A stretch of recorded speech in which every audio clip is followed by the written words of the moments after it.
After my wife passed away, I inherited a dilapidated farm while my son kept the $3.5 million mansion in Southern Hills.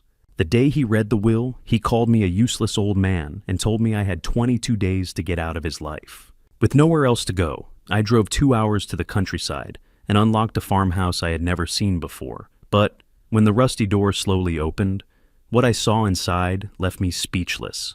Hey everyone, welcome to today's story. Before we begin, take a second to like the video, subscribe, and tell me in the comments where you're watching from. I always enjoy seeing how far these stories travel.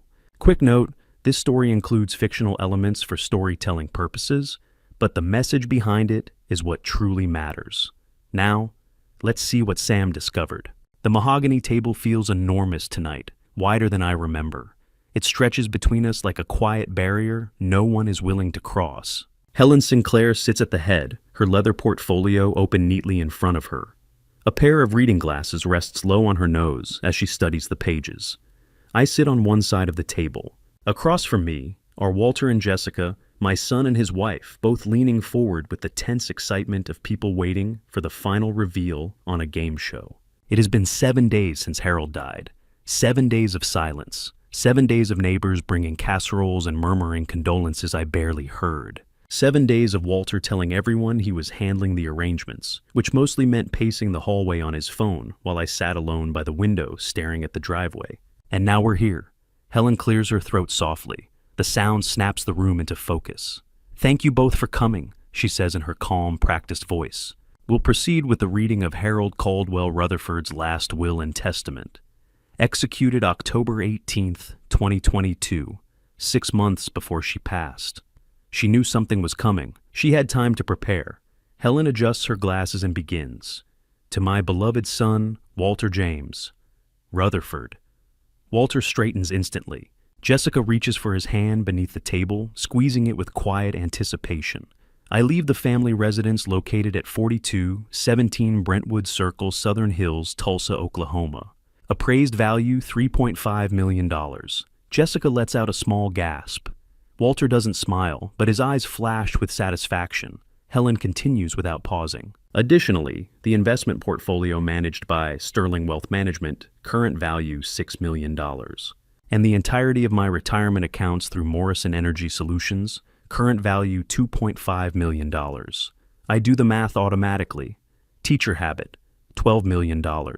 All of it to Walter. Helen turns another page. To my husband, Stanley Rutherford. My heart thumps heavily against my ribs.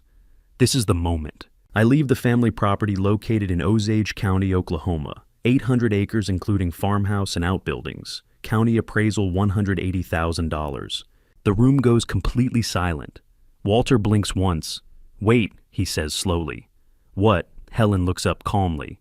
The Osage County property. Your mother inherited it from her grandparents. It has remained in the Caldwell family since 1947. Walter leans back in his chair. I watch his expression change, first confusion, then calculation, and finally something close to disgust. A farm, he says. That's it, Walter. I begin. Dad gets a dirt farm. He laughs the sound sharp and ugly. Mom left him a collapsing shack and 800 acres of empty land. Jessica touches his arm. Honey, no. This is ridiculous. Walter turns toward Helen. There has to be a mistake. Dad can't even manage that place. He's a retired high school teacher. He doesn't know the first thing about farming. That land is worthless. Helen's face remains completely neutral. The will is very clear, she says calmly. Your mother was extremely specific about the distribution. Walter shakes his head with disbelief. Specific, he mutters. Yeah, that's one way to put it. I know I should speak. I should defend Harold somehow. But my throat feels tight and the words won't come. Why the farm? Harold never mentioned it once. I've never even seen it. Helen continues reading. There is also a sealed letter addressed to Stanley, she says, sliding an envelope across the table. Your wife left instructions that it must be opened at the property. The envelope is cream-colored thick. Harold's handwriting is unmistakable. Sam open at the farm. Trust me. My hands tremble as I pick it up. Walter pushes his chair back abruptly. This is unbelievable, he says. I'm calling a lawyer. Helen folds her hands patiently. That is certainly your right. But I will tell you now, your wife's estate plan was drafted by one of the most respected attorneys in Oklahoma. The will is ironclad. Contesting it will cost you a great deal of money and produce the exact same result. Walter stares at her, then turns to me. Dad, he says, you're not actually going to accept this, are you? My voice cracks. I clear my throat. Your mother wanted me to have the farm. The farm? He repeats the word, dripping with contempt. You're 68 years old. What exactly are you going to do there? Live in some broken-down shack in the middle of nowhere? I don't know, I say quietly. I haven't seen it yet. Jessica stands and places a gentle hand on Walter's shoulder. We should go, she says softly. Let your dad process everything. Walter grabs his coat. At the door he stops and turns back toward me. You know what, Dad, he says. Fine, enjoy your farm, but don't come crying to me when you realize Mom left you with nothing but a massive tax bill. The door slams behind them. For a long moment, Helen and I sit in silence. She slowly removes her glasses and rubs the bridge of her nose. I'm sorry you had to witness that, I say. She sighs lightly. I've seen worse. Then she looks at me with something close to sympathy. Sam, your wife, loved you very much. I worked with her for more than a year on this estate plan. She was extremely deliberate about every detail. I just don't understand why she... Open the letter when you reach the farm, Helen says gently. She wanted you to see it there first. I nod, though nothing about this makes sense yet. Helen reaches into her portfolio and places a rusted key in front of me. This opens the farmhouse, she says. Osage County, about 2 hours west. The address is included in the deed. The key feels heavy in my hand, old, solid, the kind people stopped making decades ago. One more thing, Helen adds. Your wife told me you might have questions later. If that happens, call me, anytime. Thank you, I say quietly. Later that evening, I drive back to the house. No, not my house anymore. Walter owns it now. The same house where Harold and I lived for 18 years. The same house where she died in our bedroom, holding my hand and whispering her last strange words. Trust the farm, Sam. Everything you need is there. I didn't understand then. I still don't understand now. It's nearly 8 when Walter arrives home. I'm in the guest room packing what little I could salvage from my office before contractors started tearing out Harold's shelves. Walter doesn't knock. He simply walks in holding a folder. We need to talk. I sit on the edge of the bed. All right, he hands me the folder. Eviction notice, he says flatly. Legal and official. You have until March 29th to vacate the property. I stare at the paper. 22 days. Walter, this is my house now. Dad, he interrupts. Jessica and I are planning to start a family. We need the space. He folds his arms. You've got the farm. Go live there. I haven't even seen it yet. Then you better go look. He pauses at the doorway. Oh, and one more thing, he says casually. Don't take anything valuable when you leave. I made an inventory list. The silver, the artwork, Mom's jewelry, it all belongs to me. It was inside the house. Walter. But he's already walking away. I sit alone in the guest room of what used to be my home. In one hand, I hold the eviction notice. In the other, the rusted key. Outside, I hear Walter laughing on the phone. I look down at the envelope Helen gave me. Harold's handwriting stares back at me. Trust me. Harold, I whisper into the empty room. What did you leave me? The key feels heavier every second. 22 days until I'm forced to leave. 22 days to discover why the woman I loved for 40 years left me 800 acres of land in the middle of nowhere. The roar of diesel engines drags me out of a restless sleep. 6 in the morning, and the whole house is already vibrating. For a moment, I lie still confused, staring at the ceiling. Then the sound grows louder, metal clanking engines idling, men shouting directions. I swing my legs off the bed and stumble to the window. 3 contractor trucks fill the driveway. White vans with Morrison Brothers Construction painted across the sides. Men in hard hats are unloading equipment, toolboxes, extension cords, steel crowbars. A large rolling dumpster scrapes across the driveway with a harsh metallic screech. On the front porch stands Walter. He's wearing a suit like he's headed to a board meeting. One hand holds a coffee mug. The other gestures casually toward the east wing of the house, Harold's office. My chest tightens. I throw on yesterday's clothes and hurry downstairs. The front door is wide open, letting cold March air spill into the hallway. Heavy boots pound against the hardwood floors. Excuse me, I begin. One of the workers nearly collides with me as he rushes past carrying a power drill. Morning, sir, he says quickly. You might want to stay clear. demo day, demo day. He says it the way someone might say moving day or paint day. Just another routine job. I follow the noise down the hallway. Harold's office door is wide open. Two workers are already emptying the bookshelves, pulling volumes down in armfuls and tossing them into black trash bags. A third man is unscrewing the brass nameplate from the door. C. Rutherford, CEO. Wait, my voice cracks. Those are her books, her dad. Walter appears behind me, still sipping his coffee. These guys are on a schedule, he says calmly. Let them work. You didn't tell me they were coming today. I told you renovations start this week. He shrugs. This is week 1. A worker lifts a framed photograph from Harold's desk. It's the ribbon-cutting ceremony from Morrison Energy's first office in 1997. Harold is wearing a white hard hat, smiling like she's just conquered the world. I'm standing beside her, clapping like the proud husband I was.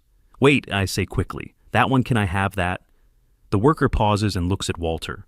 Walter looks back at me. The frame is sterling silver, he says. $1,800. I don't want the frame, I say. I want the photo. The photo's in the frame. Walter nods toward the hallway.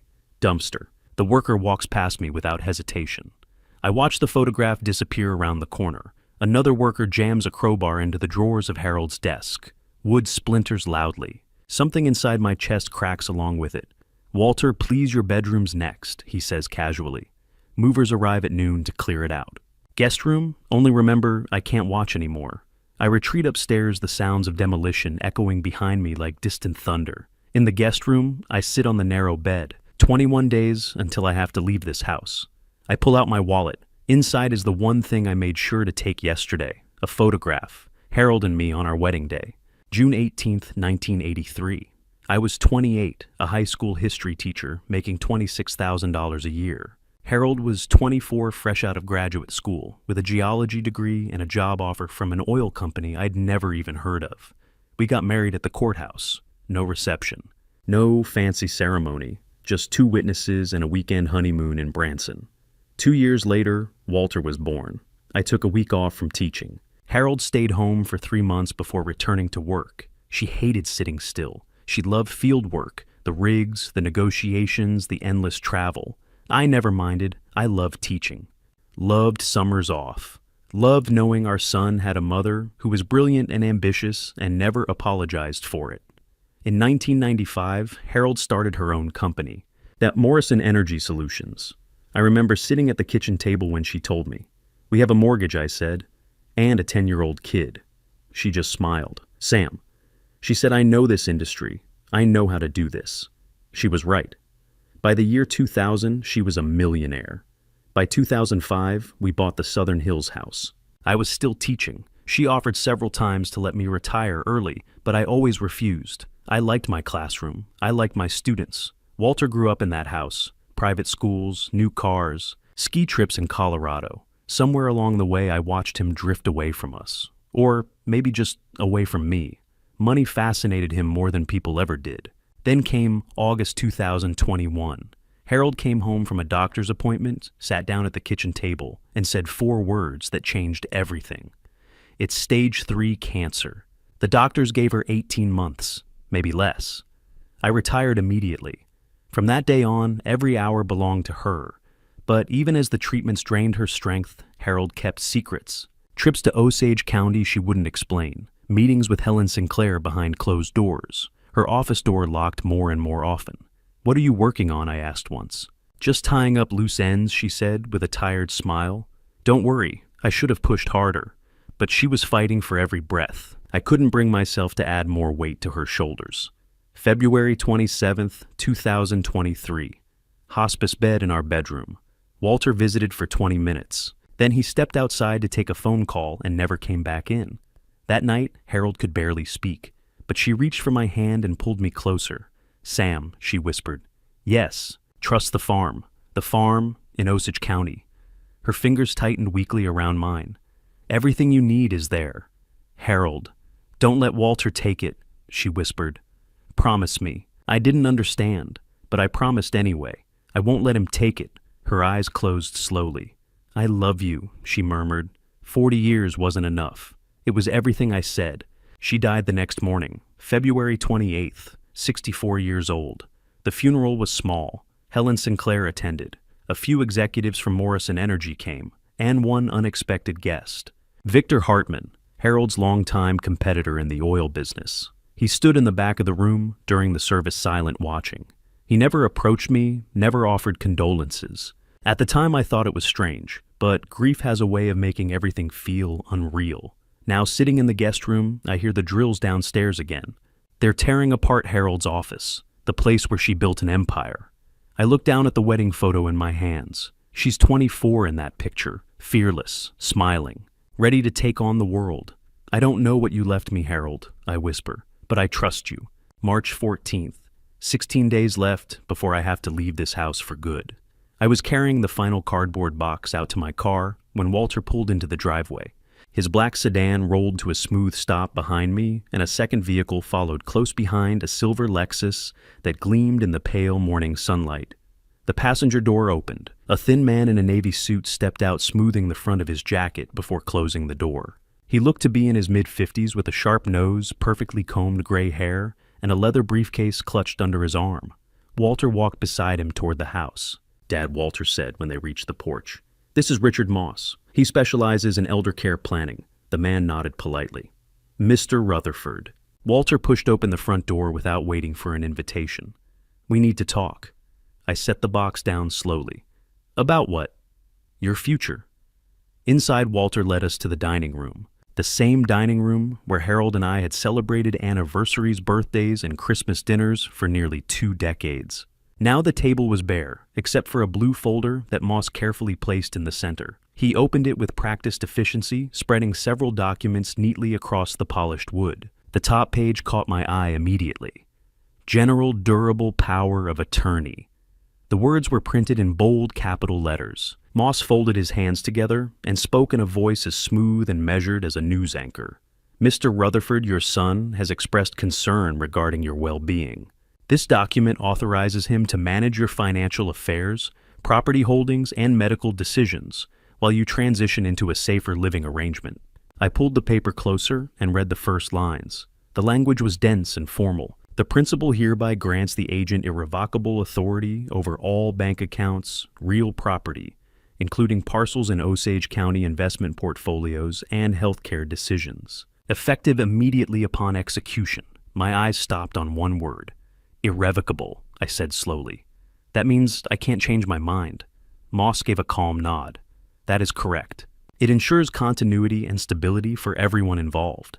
I turned to the next page. Near the middle of the document, a paragraph had been highlighted in bright yellow. Section 12, Emergency Guardianship.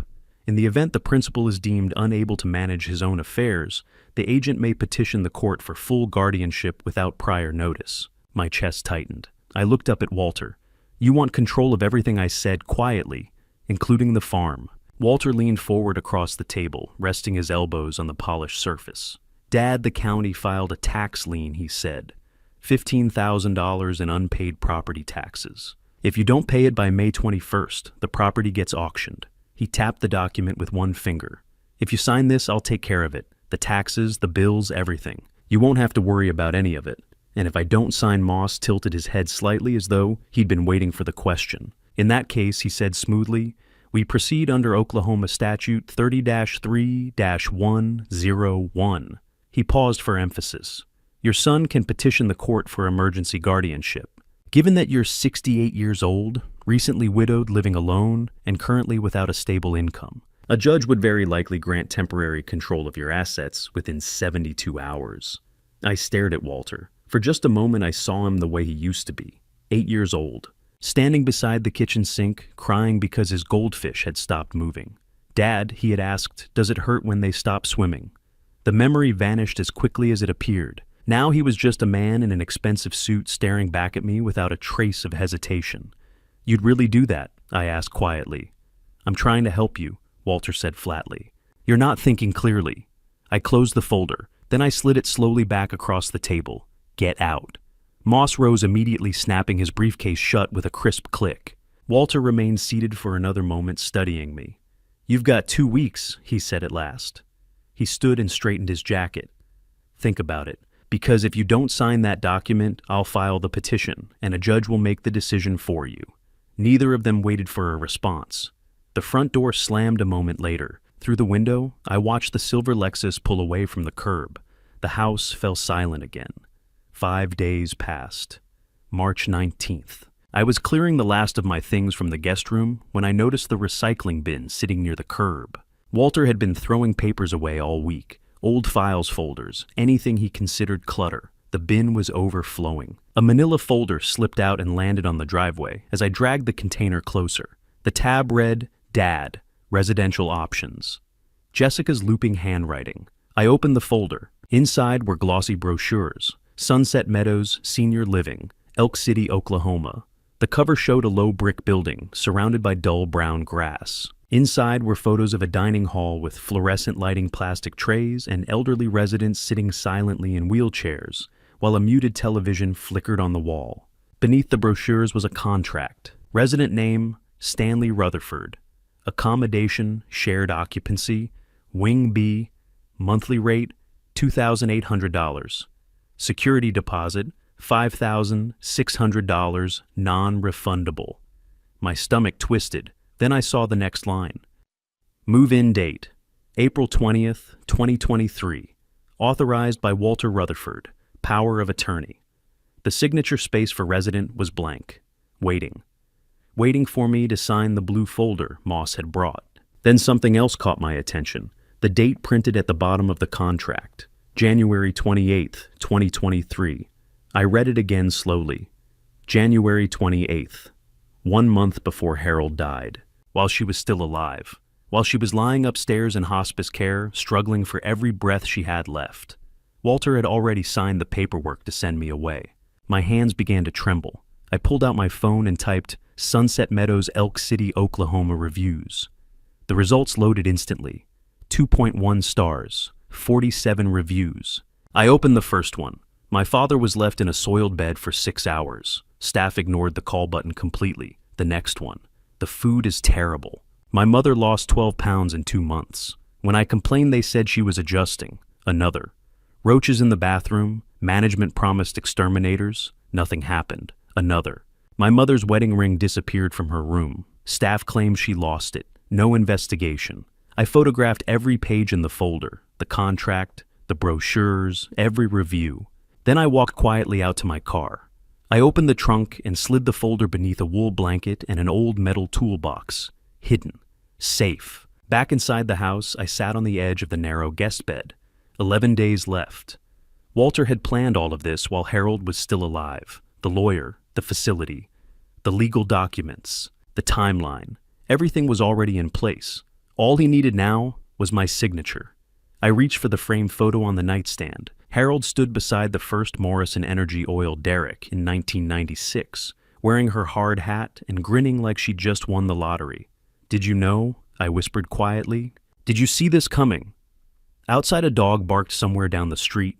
A truck rumbled past the house. I placed the photo carefully inside my duffel bag, turned off the bedside lamp, and lay back on the bed in the dark. The house creaked softly around me. 11 days. 11 days until I could leave this place. 11 days until I discovered what Harold had truly left waiting for me at that farm in Osage County.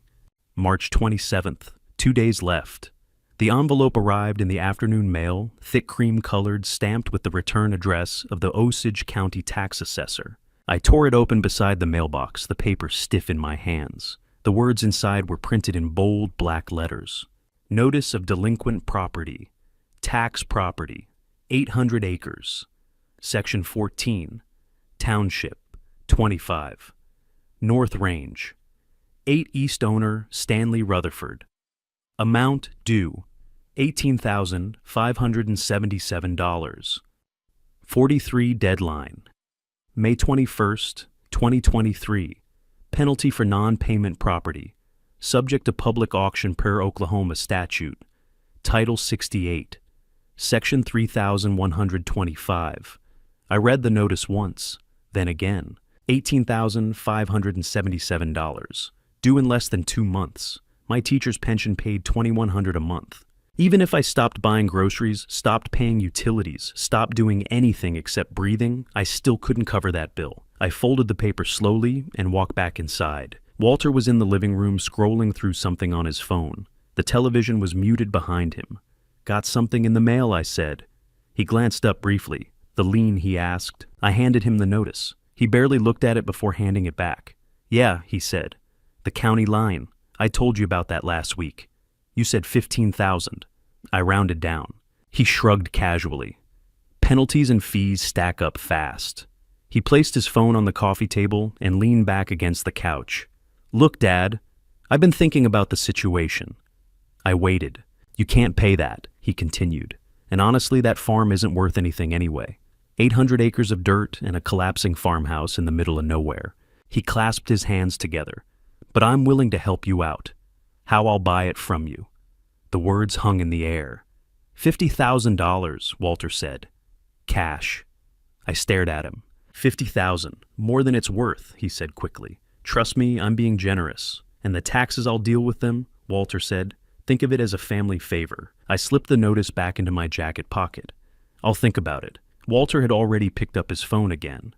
"Deadline's May 21st, he added casually. "After that, the county auctions the property and you get nothing." I walked upstairs without responding. That evening, my phone rang. Helen Sinclair. "Sam," she said when I answered. "Do you have a minute?" I stepped out onto the back porch. The yard was dark now. The flower bed Harold once cared for reduced to a patch of churned dirt after Walter had the landscaping torn up. "Yeah," I said quietly. "I've got a minute." "I heard Walter made you an offer for the farm. 50,000, I said. "How did you hear about that?" "Because he called my office this afternoon," Helen replied. "He asked if the estate could waive the tax lien, and I told him no. The lien is legitimate and Harold's instructions were very clear. The farm belongs to you." I leaned against the porch railing. "Helen, I can't pay $18,000. My pension barely covers rent." "I know," she said gently. "But Sam, that property is worth far more than Walter is offering. Do not sell it. Not to him, not to anyone. Not yet." I tightened my grip on the railing. "Then what am I supposed to do?"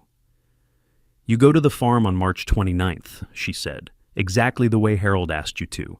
And open the envelope." "Yes." "Helen," I said, frustration creeping into my voice, "I need more than riddles. If I lose that land, you won't." Her tone changed firm now, unmistakably certain. "Sam, 18 months ago, Harold placed the farm inside an irrevocable trust. The property is titled entirely in your name." I blinked. "No power of attorney can touch it," Helen continued. "No probate court can seize it. No creditor can claim it. Legally speaking, Walter has absolutely no authority over that land." I lowered myself slowly into one of the porch chairs. "Then why is he pushing so hard to buy it? Because he knows something you don't," Helen said. She paused. "And Harold knew he would come after it. There's more inside that envelope than you realize," she continued. "Trust her. Just 2 more days."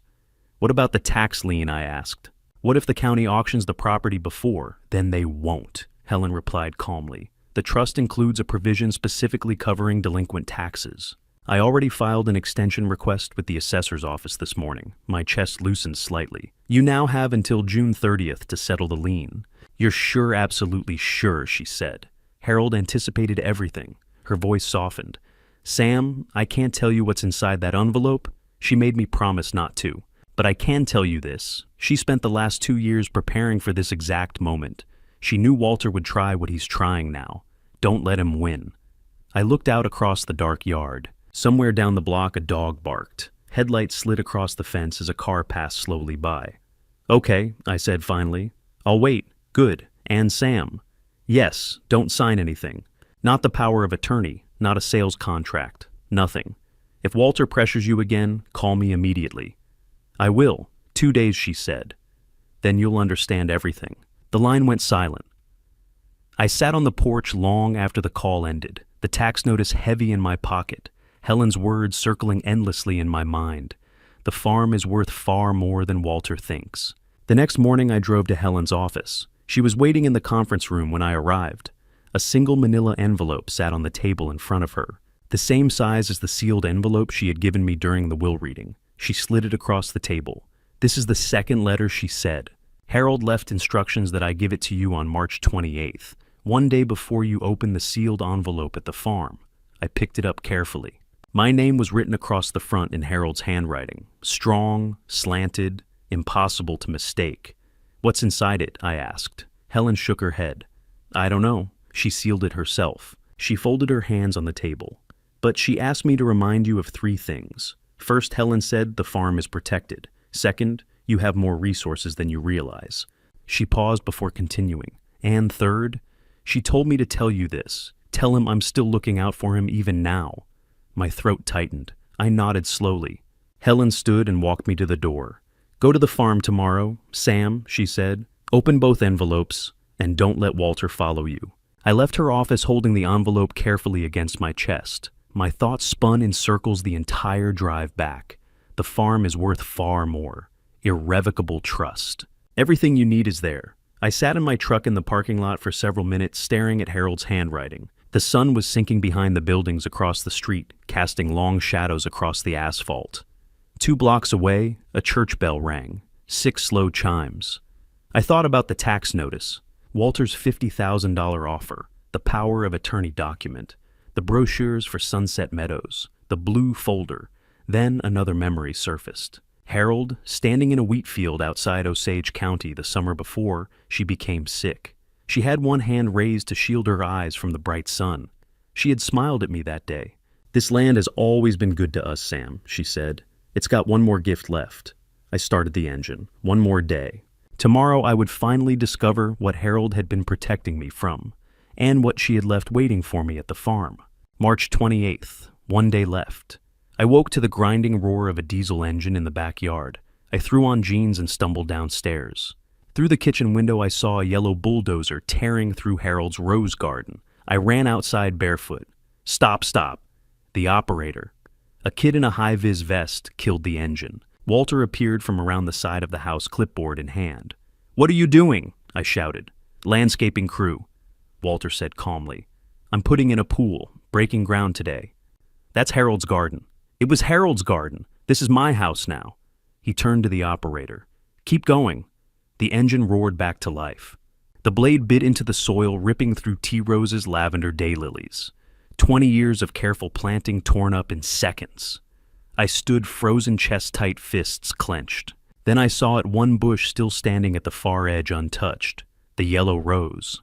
Harold had planted it on our 25th wedding anniversary, June 18th, 2008. She'd chosen yellow because it was the color she wore the day we met. Every June, it bloomed bright as sunlight. I walked past Walter, past the bulldozer, and knelt in the dirt. The bush was small, maybe 3 feet tall, roots shallow. I started digging with my hands. "Dad, what are you doing?" I didn't answer. I dug faster, scooping soil, tearing roots free. My fingers hit a rock. I shoved it aside. The bush came loose. I lifted it carefully, cradling the root ball dirt crumbling down my forearms. Walter stepped closer. "You can't take that?" I turned and looked at him. For a long moment, neither of us spoke. Then I walked past him toward my truck, the rose bush in my arm soil trailing behind me like a wound. "Dad." I kept walking. I laid the bush gently in the truck bed, wrapped the roots in a tarp I found behind the seat, and drove away. In the rearview mirror, Walter stood in the driveway, phone to his ear, watching me leave. That afternoon, I replanted the yellow rose in a whiskey barrel on the farmhouse porch. The house was small, wood frame, badly weathered porch, sagging paint, peeling screens torn. But it was quiet. And it was mine. I watered the rose until the soil darkened, then sat on the porch steps and stared at the fields. 800 acres of wheat stubble stretched to the horizon. No neighbors. No bulldozers. Just wind and sky. I thought about the sealed envelope waiting inside Helen's words. "Everything you need is there," and Harold's voice echoing in my head. "Trust the farm. One more day." Tomorrow I'd open it. Tomorrow I'd know. That night, I couldn't sleep. I lay on an old cot in the front room, windows open, listening to crickets. Around 11, I heard my phone buzz. A text from Walter. "Thought about my offer, 50,000 is on the table until Friday." I didn't reply. 10 minutes later, the phone rang. I saw Walter's name on the screen. I almost declined, then stopped. Something made me answer and mute my side immediately. Walter didn't know I was listening. "Yeah, I'm at the house." His voice was low, tense. "He drove out to that dump today. Took a damn rose bush."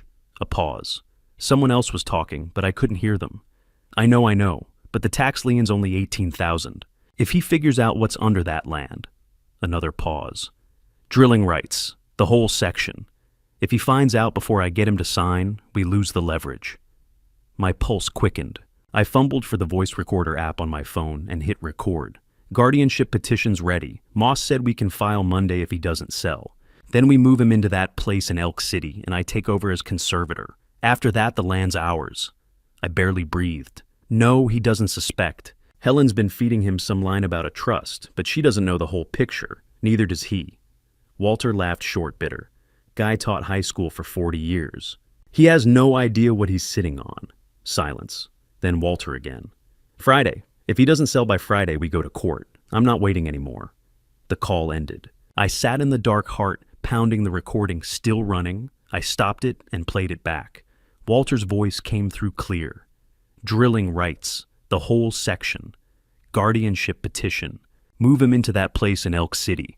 I saved the file, backed it up to the cloud, and labeled it March 28th. Walter call. Then I lay back on the cot and stared at the ceiling. Outside, the wind rattled the screens. A coyote yipped somewhere far off. Walter wasn't offering $50,000 out of generosity. He was trying to steal something. Something under this land. Something worth more than he'd ever admit. And Harold had known. I thought of the sealed envelope in my duffel bag. The irrevocable trust. Helen's warning. The 25-year-old yellow rose now planted on the porch. Tomorrow I'd open that envelope. Tomorrow I'd find out what Harold had been protecting and what Walter was trying to take. I closed my eyes, but I didn't sleep. I just listened to the wind and waited for dawn. March 29th. 6 in the morning. Sunlight spilled through the tall windows of the guest room, stretching long, pale beams across the bare wooden floor. The room felt hollow now. Most of the furniture had already been hauled away, leaving behind nothing but faint outlines in the dust where things once stood. I had packed everything I owned, one duffel bag, one cardboard box filled with books, and Harold's frame photograph wrapped carefully in a folded towel. Everything else in this house could belong to Walter now. I had no interest in taking anything more. I was folding my last shirt when something slipped from the pocket of Harold's old cardigan, the gray one she used to wear on cool mornings.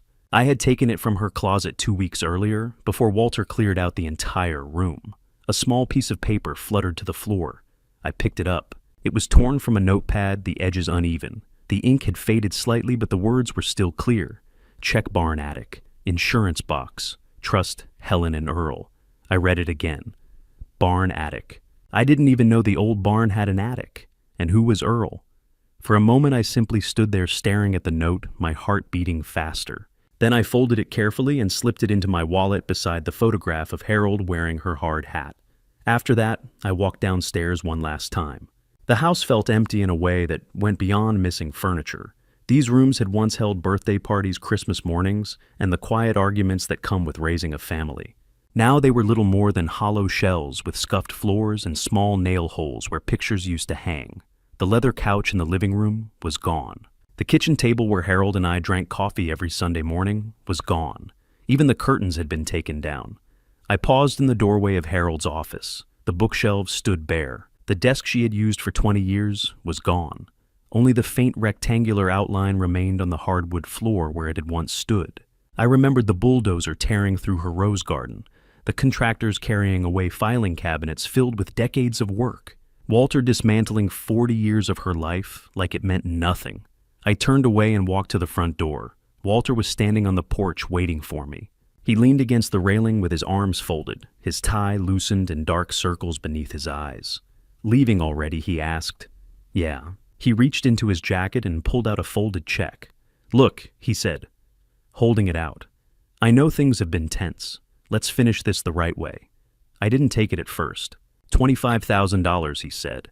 Cash it today and walk away clean. I stared down at the check. 2 days ago, he had offered $50,000. Now it was half that.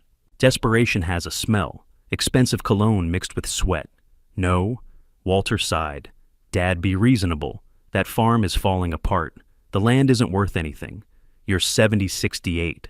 You don't need the headache, he continued. Take the money, rent a nice apartment somewhere. Enjoy your retirement. For a long moment, I studied his face. I searched for the boy who used to kneel beside Harold planting tulip bulbs in the spring. The boy who cried when his goldfish died. The boy who used to call me every Sunday during his first year at college. But I couldn't find him anymore. I took the check from his hand, tore it once, then again, then into 4 pieces. I handed the scraps back to him. I'll take my chances. Walter's jaw tightened. You're making a mistake. I lifted my duffel bag and walked toward the truck. Behind me, I heard Walter shout something, but I didn't stop to listen. I set the bag in the passenger seat, climbed into the driver's side, and started the engine. In the rearview mirror, I could see him standing on the porch, hands shoved into his pockets, watching as I drove away. I turned the corner at the end of the street, and I didn't look back. The drive to Osage County took just over 2 hours. Tulsa slowly faded behind me. The suburbs disappeared first, then the strip malls, then the traffic lights. Soon the road opened into wide stretches of countryside. Flat fields stretched for miles, barbed wire fences, clusters of oak trees, billboards advertising cattle auctions and church revivals. One handmade sign beside the road read, "Fresh eggs, $3 a dozen." I passed through Skiatook, then Hominy, each town smaller than the last. Grain elevators rose against the sky like quiet monuments. Pickup trucks filled the parking lots of gas stations and diners. Around 8:30, I turned onto County Road 3700. The narrow 2-lane road sliced through endless wheat fields. The winter wheat was still young, bright green shoots no higher than my ankles. In a few months, it would turn gold. Right now, it looked fragile. 10 miles later, I saw the mailbox. Rutherford. The letters were painted in fading black. I turned onto the gravel drive. The farmhouse sat about a quarter mile from the road. Small, white, weathered. The paint peeled from the siding, and one corner of the roof sagged slightly. The porch steps leaned to one side. Behind the house stood the barn, a massive red structure tilted slightly left, half its roof rusted brown. I parked the truck and shut off the engine. Silence wrapped around the property. No traffic, no voices. Just wind moving through the wheat and the slow creak of the barn door swinging on a broken hinge. I stepped out and looked around. 800 acres. The land stretched in every direction, flat and empty, dotted with scrub oaks and leaning fence posts. The kind of land most people would drive past without even noticing. Walter was right about one thing. At first glance, it looked worthless. I thought about the torn check, the tax lien, the guardianship petition, and the phone call I had overheard days earlier. Drilling rights. The whole section. He has no idea what he's sitting on. I pulled Harold's note from my wallet. Check barn attic. Insurance box. My eyes moved toward the barn, then toward the farmhouse. The rusted key Helen had given me was still in my pocket. I climbed the crooked porch steps. The wood creaked beneath my boots. Beside the door sat the whiskey barrel, where I had planted the yellow rose the day before. It already looked stronger, alive. I slid the key into the lock. It turned with a heavy click. The door swung open slowly. Dust floated through the dim light inside. The air smelled of dry wood and old mice. The farmhouse was smaller than I expected. One main room serving as both kitchen and living space. A narrow bed tucked behind a curtain. A metal frame cot, a folding card table, and an old trunk pushed against the far wall. I stepped inside and closed the door. On the table sat 2 envelopes, one sealed with red wax from the will reading, the other, from Helen's office, my name written in Harold's familiar handwriting. I set down my duffel bag and walked slowly to the table. Outside, the wind rattled the windows. I picked up the sealed envelope. "All right, Harold," I whispered softly. "Show me." I broke the wax seal. But before I open that envelope and reveal what Harold left inside, leave a comment with the word trust. I want to know how many of you have stayed with this story all the way to this moment. Just a quick reminder, some details in this story have been dramatized to make the experience more vivid. If that kind of storytelling isn't for you, you're welcome to step away now.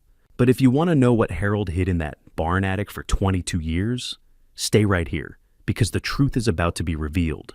March 29th, 3 in the afternoon, I sat alone at the small card table in the farmhouse, staring at the 2 envelopes lying in front of me. Outside, the wind swept across the wheat fields, rattling the loose boards of the old house. Every now and then, a stronger gust pushed against the walls, making the windows tremble softly in their frames. On the porch, the yellow rose I had planted the day before swayed gently inside its whiskey barrel. I reached for the first envelope. This one had come from Helen's office, the one she had handed me the previous afternoon. My name was written across the front in Harold's unmistakable handwriting. For a moment, I simply held it there, then I tore it open.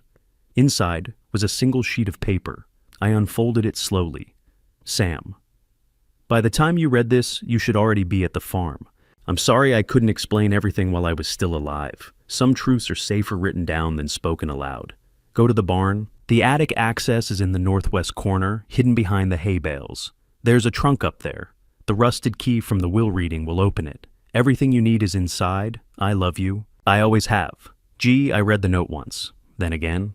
When I finished, I folded it carefully and slipped it into my wallet beside the other note Harold had left, the one mentioning the insurance box. Then I grabbed a flashlight from the truck and walked toward the barn. The structure towered over the farmhouse. 3 stories of weathered red wood, its roof patched in places with sheets of rusted tin. The double doors hung crooked on heavy iron hinges. I grabbed one of them and pulled. The door groaned open like an old man rising slowly from bed. Inside, the air smelled of dry hay and motor oil. Strips of afternoon sunlight filtered through cracks in the wooden siding, casting long beams of gold across the dirt floor. In one corner sat an ancient tractor, its tires flat and engine covered in rust. Along the west wall were stacks of hay bales layered with dust. I moved toward the northwest corner of the barn. Behind the stacked bales, I discovered a narrow wooden ladder, nailed to the wall, disappearing upward into darkness. I climbed. The attic ceiling was low, forcing me to crouch slightly. Cobwebs hung in the corners, and the air carried the dry scent of old wood and forgotten seasons. I swept the beam of my flashlight across the space. Cardboard boxes, a broken wooden chair, and in the far corner, partially hidden beneath a faded canvas tarp, a trunk. I walked over and pulled the tarp aside. The trunk was military-style olive drab metal, reinforced with steel corners. A thick brass padlock held it shut. I reached into my pocket and pulled out the rusted key Helen had given me at the will reading. The key slid into the lock. I turned it. With a heavy click, the padlock opened. I lifted the lid. Inside were 4 folders stacked neatly in a row. Each one was labeled in Harold's careful handwriting. Geological Survey. Walter. Evidence marked with a red tab. Victor Hartman. Conspiracy blue tab. Trust documents resting on top of the folders was another envelope. My name was written across the front. My hands trembled as I opened it. Sam, if you're reading this letter, it means I'm gone, and Walter has already tried to take the farm. There are 3 things you need to understand. First, Walter stole $370,000 from us over the past 18 months. He forged my signature on withdrawal slips, moved money through shell accounts, and lied repeatedly to our accountant. The red folder contains the evidence bank statements, surveillance photographs, forged paperwork. I discovered what he was doing in September 2022. I never confronted him. Instead, I began documenting everything. Second, Walter has been working with a rival oil executive since September 2021. Together, they plan to force you into a nursing facility, obtain control of the farm through a fraudulent guardianship petition, and then sell the land for drilling rights. The blue folder contains their emails, contracts, and wire transfers. Everything you will need to expose them. Third, this land sits directly above a Mississippi and lime shale formation. Geological surveys estimate roughly $25 million in recoverable oil beneath the property. I have already negotiated a partnership agreement with Morrison Energy. They will handle all drilling expenses. You will retain 75% of the net royalties. The estimated income will be between $2 and $3 million per year. The trust documents folder explains everything in detail. I transferred the farm into an irrevocable trust in your name 18 months ago. Walter cannot touch it. No power of attorney, no guardianship order, and no creditor can legally claim it. Section 47, C contains an ethics clause. If Walter contests the will, commits fraud, or collaborates with certain named individuals, he forfeits his entire inheritance and becomes subject to federal prosecution. Helen has copies of everything. She will help protect you. Sam, I know this hurts. I know you still want to believe Walter is the boy who helped me plant roses in the garden. But he isn't that boy anymore. He made his choices. Do not forgive him. Do not let him manipulate you again. Protect yourself. Protect this land. It's your future now. I love you more than I ever said out loud. Trust the farm. Harold. I read the letter once, then again, and a third time. My hands were shaking so badly I had to set the paper down. $370,000. 18 months. forged signatures, shell accounts, all of it happening while Harold was fighting cancer, while she could barely walk across the bedroom without help. I opened the red folder. The first page was a timeline written neatly in Harold's handwriting. Walter Rutherford, embezzlement. Timeline. July 15th, 2021, $45,000 withdrawn from Morrison Energy operating account. Forged signature authorization. Funds transferred to account ending in 7743 Walter personal account. November 3rd, 2021, $85,000 withdrawn from joint fidelity investment account. Forged power of attorney submitted to bank. Surveillance photo confirms Walter at teller window at 2:47 p.m. May 22nd, 2022, $120,000 withdrawn from retirement fund. Fraudulent hardship, claim used to bypass penalty. Notarized document signature inconsistent with known samples. January 10th, 2023. $120,000 withdrawn from Morrison Energy executive bonus account. Electronic transfer traced to Walter's home, office IP address. Total stolen $370,000. Beneath the timeline were supporting documents, highlighted bank statements. Withdrawal slips carrying Harold's forged signature, the loops too tight, the slant wrong. Security photos from the Fidelity branch, showing Walter standing at the counter in a suit. And a hardship affidavit dated 3 days after Harold received her cancer diagnosis. At the bottom of the folder was a sticky note written in Harold's hand. Discovered September 12th, 2022. Monitored 6 months, documented everything. Let him think he got away with it. Set the trap. G. I closed the folder slowly. My stomach churned. I stood up too quickly and had to grab the edge of the trunk to steady myself. Walter had been stealing from us while Harold lay bedridden, while I was helping her to the bathroom, while I sat beside her at night, reading aloud from her favorite books. He had forged her name, lied to banks, drained our accounts while she was dying, and Harold had known. She had watched it happen, quietly documenting every transaction, every lie, every crime, building a case so airtight he wouldn't be able to escape it. I thought about the will reading, Walter sitting across from me, barely paying attention, checking his phone. I thought about the $50,000 offer, the $25,000 check I tore apart this morning. He hadn't been generous. He had been desperate. I sank down onto the attic floor, leaning back against the trunk. The red folder rested in my lap. Outside, a crow cried somewhere in the distance. The wind rattled the barn roof above my head. I whispered quietly into the dusty air, "You're not my son." Then I placed the letter in the red folder carefully back inside the trunk, closed the lid, and climbed down the ladder. Because now I had work to do. March 29th, 6 in the evening. I sat at the small card table inside the farmhouse, the open trunk resting beside me like a silent witness. The red folder still lay where I had placed it moments earlier, heavy with the weight of everything I had just learned.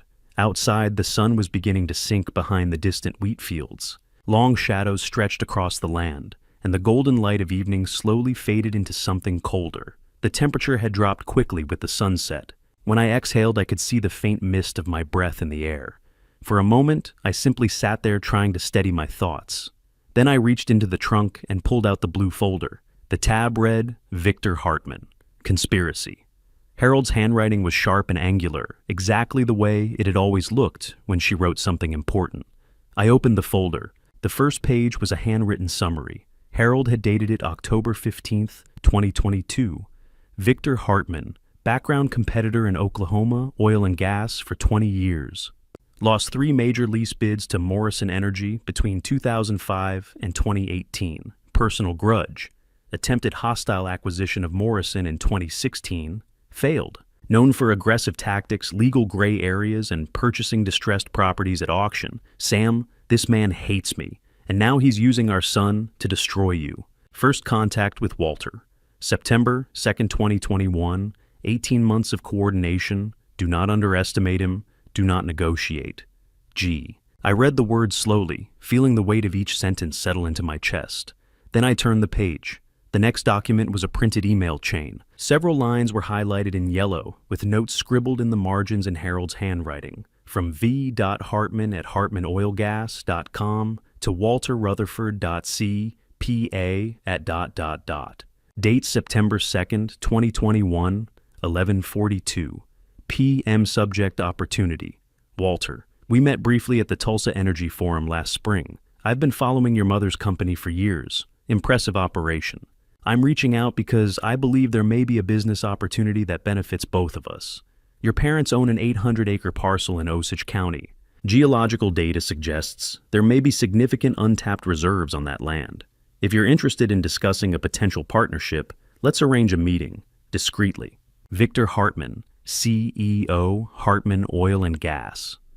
Harold had circled the word discreetly. Next to it she had written red flag. He knew about the reserves before Walter did. I turned the page. Another email. September 9th, 2021, from Walter Rutherford CPA at .2v.hartman@hartmanoilgas.com. Victor interested. Parents don't know the land's value. What are you proposing? Harold's note was written in the margin. Walter sold us out in one sentence. My jaw tightened. I continued reading. The next pages were screenshots of text messages printed and stapled together. October 2021. Victor, October 14th. 10:47 p.m. Need geological survey. Can you access your mother's files? Walter, October 14th. 11:03 p.m. She keeps everything locked. I'll try. Victor, October 22nd. 9:15 a.m. Time is money. Find a way. Walter, October 22nd. 10:08 a.m. Working on it. Beneath the printed messages was a bank transfer record. Date November 28th, 2021. Hartman Oil and Gas, LLC to Walter Rutherford. Amount $50,000. Memo line consulting services Harold had written beneath the record first payment. Walter became a paid informant against his own family. My hands tightened around the folder. I kept reading. The next document was an internal memo from Morrison Energy. It was stamped confidential, and Harold had attached a sticky note to the top. The note read, Geological survey disappeared from my office safe. January 10th, 2022. Only 3 people had the combination, me, Helen, and Walter. I changed the locks the same afternoon. 2 weeks later, Hartman Oil filed lease applications on adjacent parcels. Coincidence number. My chest tightened. I turned another page. This time it was a contract draft. Date February 18th, 2023. The letterhead read, Hartman Oil and Gas. Proposed acquisition agreement. I read every word carefully. Purchase agreement. Stanley Rutherford, seller, agrees to sell 800 acres located in Section 14, Township 25 North Range, Yar 8 East Osage County, Oklahoma, to Hartman Oil and Gas, LLC buyer for the sum of $500. 000. Seller relinquishes all mineral rights, surface rights, and future royalty claims. Buyer assumes full rights to drilling, exploration, and extraction. Estimated recoverable reserves $25 million. Seller receives no royalty participation. I stared at the numbers for a long time. $500,000. For land containing $25 million in oil. Harold had underlined the royalty clause and written in thick red ink beside it, theft. Below that, she added another note. Industry standard royalties range from 12 to 25%. Morrison Partnership gives you 75%. Victor's contract gives you 0. I slowly turned the page. Another email. Date March 3rd, 2023. Subject line final offer from V.Hartman at Hartman Oil. Gas.com to Walter Rutherford.C.P.A. at ... Walter. Time to close this. Your mother's condition is declining. Once she's gone, we move quickly. I will pay you $5 million cash, grant you a vice president position at Hartman Oil, and give you 20% net royalties from the Osage parcel once we acquire it. In return, you ensure your father signs over the farm within 90 days of her passing. Use whatever leverage necessary, guardianship, nursing facility, financial pressure. I don't care how. Just get it done. Victor. Below it was Walter's reply. Same day. Victor, deal. I've already researched facilities. There's a place in Elk City called Sunset Meadows. $2,800 per month. If Dad resists, I'll file for emergency guardianship. My lawyer says it's a slam dunk given his age and recent loss. I'll have him sign a power of attorney and transfer the farm to me as conservator. Once it's mine, I'll sell to you for the agreed price.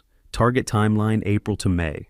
Walter. I read the email twice. My hands began to shake. Walter had sold me, sold the farm, sold Harold's life's work, all for $5 million and a corporate title. And he had done it while she was dying. The final document in the folder was another handwritten note from Harold. It was dated September 30th, 2022. Sam, by now you've read the evidence. I know this must be unbearable, but you need to understand something important. I built a legal wall around you. The farm sits inside an irrevocable trust in your name. Walter cannot touch it. The ethics clause in Section 47C of the trust specifically names Victor Hartman. If Walter attempts any transaction with Victor or any company Victor controls, Walter immediately forfeits his inheritance and faces federal fraud charges. Helen has copies. The FBI has copies. It's ironclad. I've also finalized a partnership agreement with Morrison Energy. They will handle all drilling expenses. You receive 75% of all net royalties. Industry standard is between 12% and 25%. 75% is unheard of. I negotiated it because you deserve it. Because this land belongs to you. Victor's contract would have stolen everything. Do not negotiate with him. Do not negotiate with Walter. Let Helen handle it. Trust the people I trusted, Helen Morrison, Energy, and Earl Patterson. You'll meet Earl soon. And Sam, don't forgive Walter. I wanted to. I tried. But some betrayals run too deep. Protect yourself. I love you. Harold. I closed the folder slowly. The farmhouse had grown dark around me. Only the last red glow of the setting sun slipped through the window. For a long time, I sat there in silence, the blue folder resting in my lap, my chest hollow. Harold had fought a war I never even knew existed. While I was sitting beside her bed, reading aloud at night, she had been gathering evidence, building legal traps, negotiating contracts. Protecting me. Protecting this land. Protecting everything Walter and Victor tried to steal. Outside, the wind rose again, rustling the wheat fields. The yellow rose on the porch swayed in the fading light. Somewhere far down the county road, a truck engine rumbled past. I stood slowly. Then I placed the blue folder back inside the trunk beside the red one. Tomorrow, Walter and Victor would come. I could feel it. They would bring their final offer, or their final threat. But this time, I wouldn't be the man they thought I was. This time, I would be ready. March 29th, 7 in the evening. I was still sitting at the small card table inside the farmhouse, staring at the closed trunk beside me, when I heard the sound of boots on the porch steps. Slow, heavy. 3 deliberate knocks followed. I stood across the room and opened the door. A man stood under the weak yellow glow of the porch bulb. He looked to be in his 70s, maybe older. His face was deeply lined, the kind of weathered look you get from decades of sun wind and hard work. He wore a faded flannel shirt, work jeans, and dusty boots. In one hand he carried a metal toolbox. In the other, a brown paper grocery sack. "Sam Rutherford?" he asked. "Yeah," I said cautiously. He gave a short nod. "Name's Earl Patterson. I run the gas station about 5 miles east of here." He jerked his thumb toward the dark road behind him. "Harold asked me to keep an eye on this place. Figured you'd show up tonight." For a moment I just stared at him. Then I stepped aside. "Come in." Earl walked inside without hesitation. He set the toolbox and grocery sack down on the card table where I'd been sitting. From the sack he pulled out a thermos, a foil-wrapped sandwich, and a battery-powered lantern. "No electricity out here," he said matter-of-factly as he set the lantern down. "Well's dry too. Thought you might need a little help getting through the night." He slid the lantern toward me. "Coffee and supper. Lantern should run about 12 hours. "Thank you," I said quietly. Earl studied my face for a moment, as if measuring something. Then he reached into the inside pocket of his jacket and pulled out an envelope. "Harold gave me this about 6 months ago," he said. "Told me if you ever showed up here alone, I should hand it over." He placed the envelope on the table, said you'd probably need it. The envelope was thick, sealed. "She paid me to keep an eye on the farm," Earl continued. "Check the fences, run trespassers off if anybody wandered too close. Been doing that ever since she asked." He shrugged slightly. "Nobody's come around here except you." I opened the envelope. Inside were crisp stacks of $100 bills, 200 of them, $20,000. For a moment, I didn't know what to say. "Earl, "I don't thank me," he interrupted calmly. "Thank her." He nodded toward the trunk sitting beside the table. She spent the better part of 2 years getting ready for this. I looked at the trunk again. "I don't know exactly what's in those folders," Earl continued, "but I do know your boy and Victor Hartman have been around town these last 3 days asking questions." My stomach tightened. "What kind of questions?" Mineral Rights Earl said. "Been talking to the county clerk, the assessor's office, even stopped by the drilling commission building down in Pauhuska." He folded his arms across his chest. "They're circling." A cold feeling settled in my chest. "How do you know all that?" Earl gave a faint smile. "Small town," he said. "Everybody knows everybody's business." He leaned slightly closer. "Harold told me if those two showed up asking questions, I was supposed to warn you." He paused. "So, consider this your warning." The farmhouse creaked softly in the wind outside. "They'll come here," Earl continued. "Maybe tomorrow, maybe the day after." His voice lowered. "Don't sign anything they hand you. Don't make deals. Helen Sinclair's got your back." He tapped the table once. "So do I." I nodded slowly. "Harold told you about Helen." Earl chuckled quietly. "She told me about a lot of things." Then he lifted the toolbox again. "Oh, one more thing." He glanced toward the barn. "You should check that attic again." My brow furrowed. "Northwest corner," Earl said.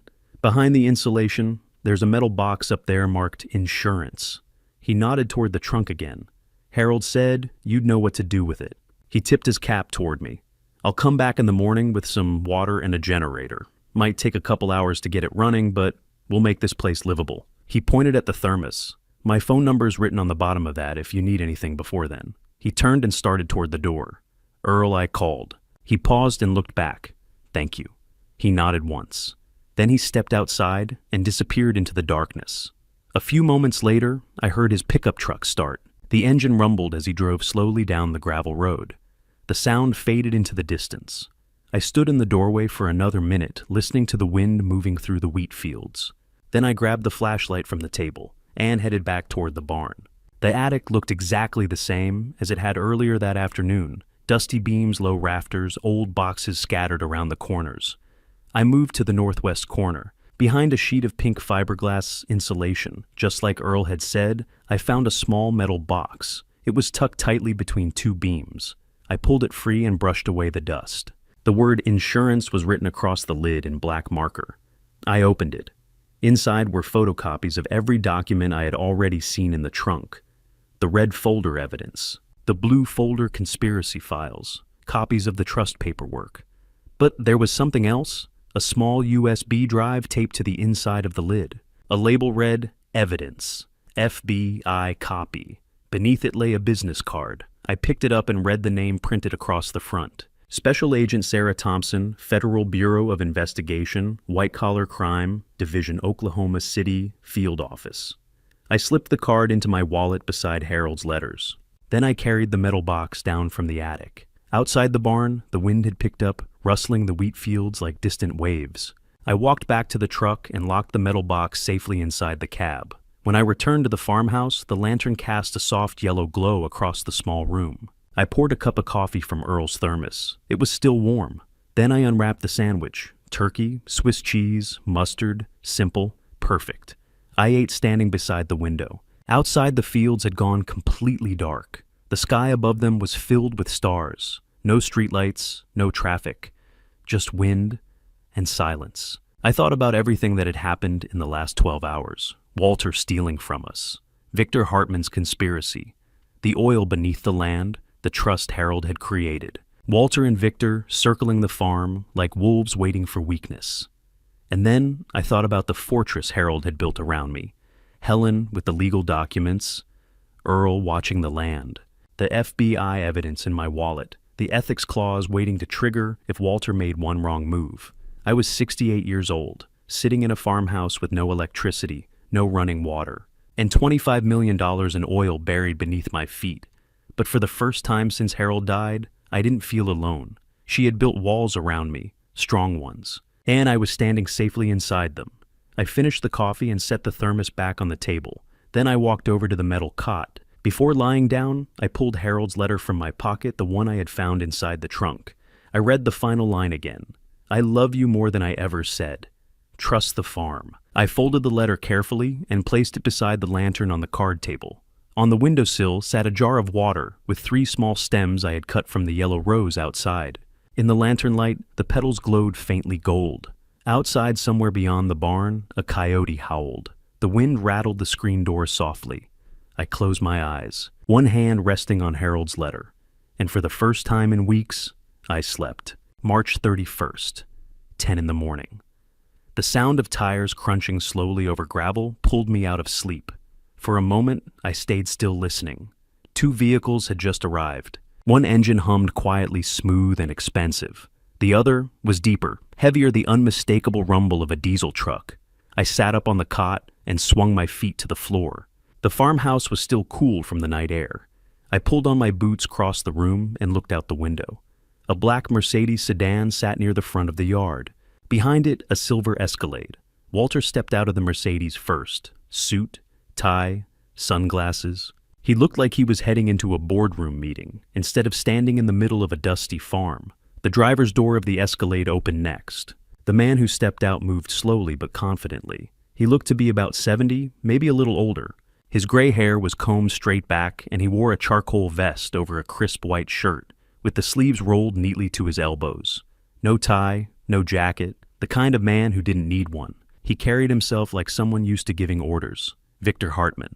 I stepped away from the window. Before heading outside, I picked up my phone from the card table and checked the recording I had saved 2 nights earlier. Still there. Good. I slipped the phone into my pocket and walked out onto the porch. Walter saw me immediately. He removed his sunglasses. "Dad," he called. "We need to talk." "No," I said calmly.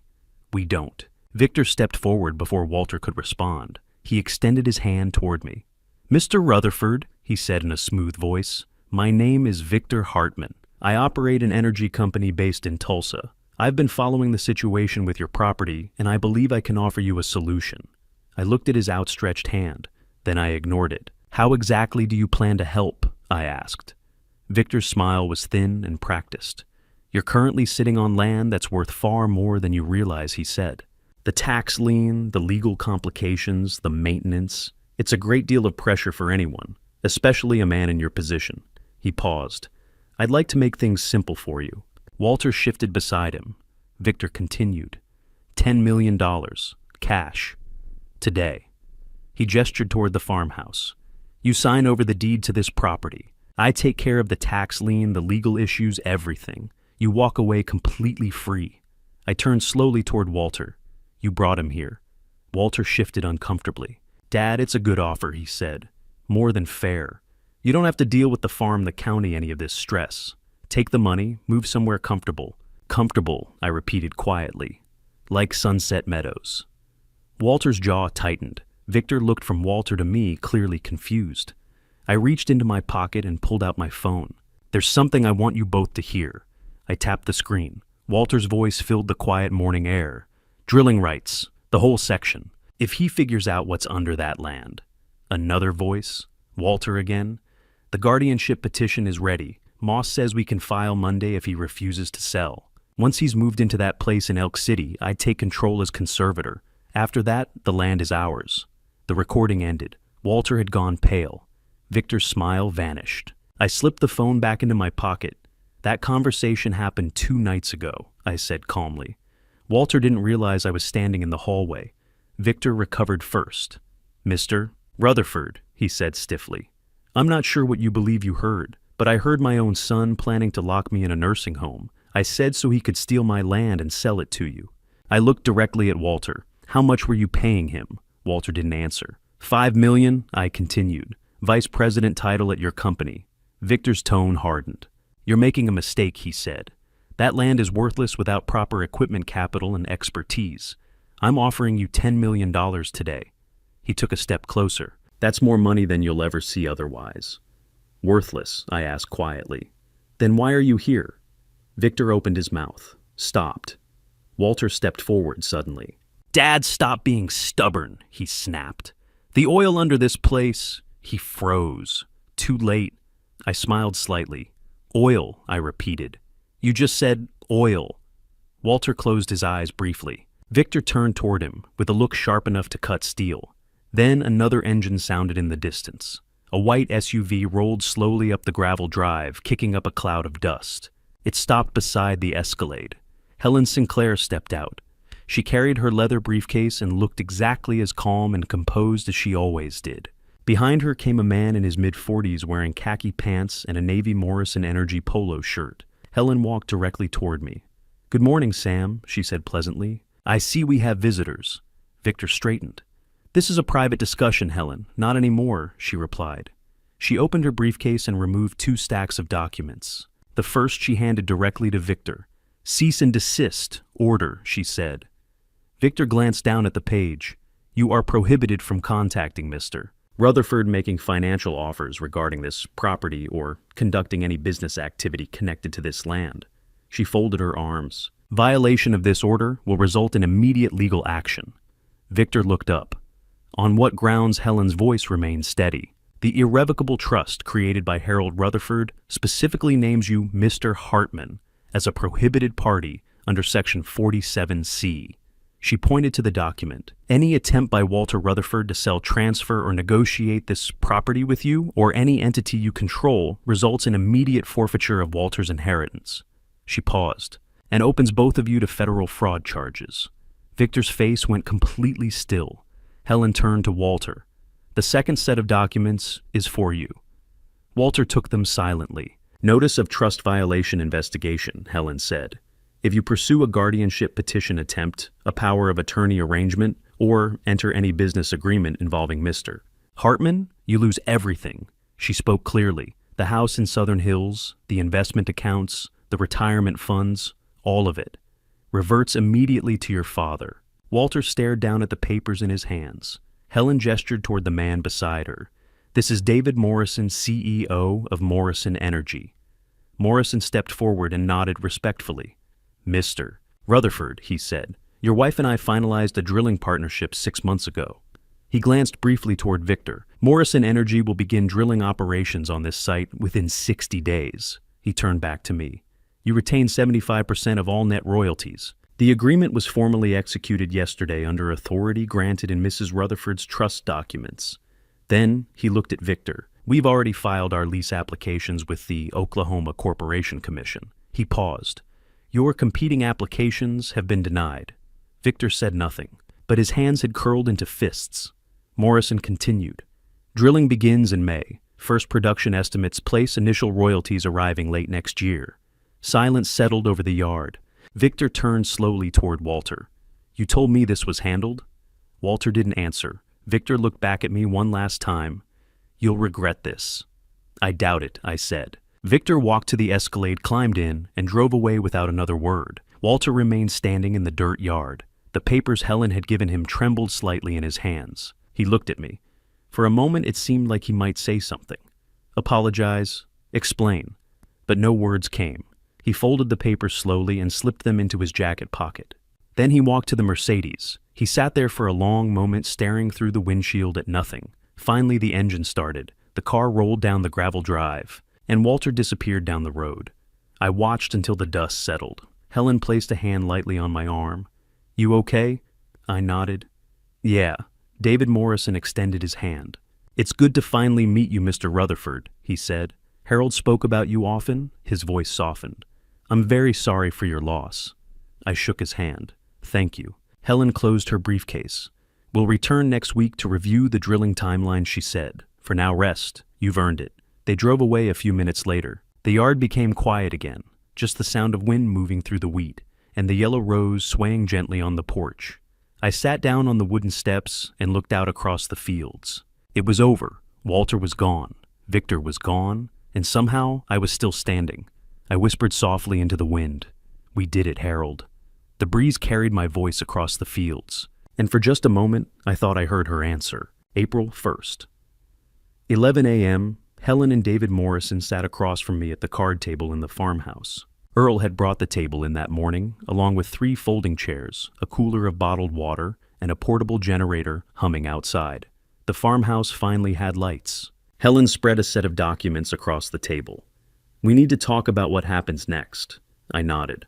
"Walter is going to fight this." "He already is." Helen pulled out her phone and turned it toward me.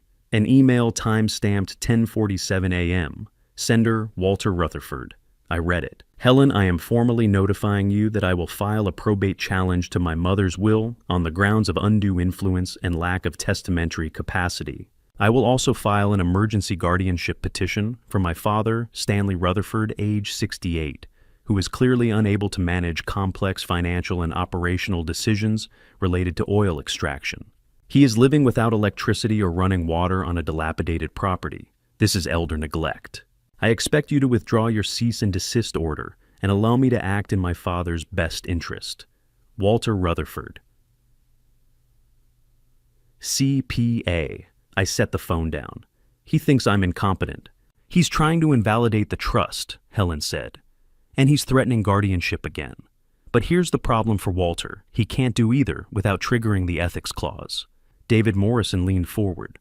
What exactly is the ethics clause? Helen pulled a highlighted page from the trust document.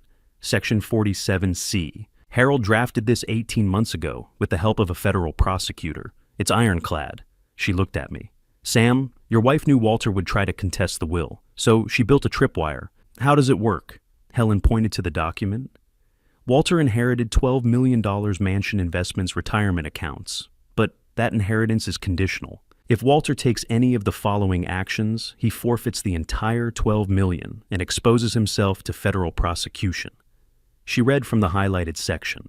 1. Files any legal challenge to Harold Rutherford's will or trust documents. 2. Attempts to obtain guardianship conservatorship or power of attorney over Stanley Rutherford through fraudulent claims. 3. Enters into any business agreement, partnership, or transaction with Victor Hartman or any entity Victor controls. 4. Interferes with Morrison Energy's drilling operations or Stanley Rutherford's mineral rights. I stared at her. If he sues me, he loses everything. Everything, and worse. Helen turned the page. The trust includes a clause that automatically transfers all evidence of Walter's embezzlement and conspiracy to the FBI if he violates the ethics clause. Bank records, emails, wire transfers, surveillance footage. Harold documented everything. Wire fraud carries 5 to 10 years in federal prison. David whistled low. She trapped him. Completely. Helen folded her hands. Walter has 2 choices. He can walk away, keep his $12 million, and live quietly. Or he can fight, lose everything, and go to prison. I thought of Walter standing in the yard yesterday, staring at me, searching for forgiveness. He's not going to walk away. I know. Helen pulled out a blank document and began writing.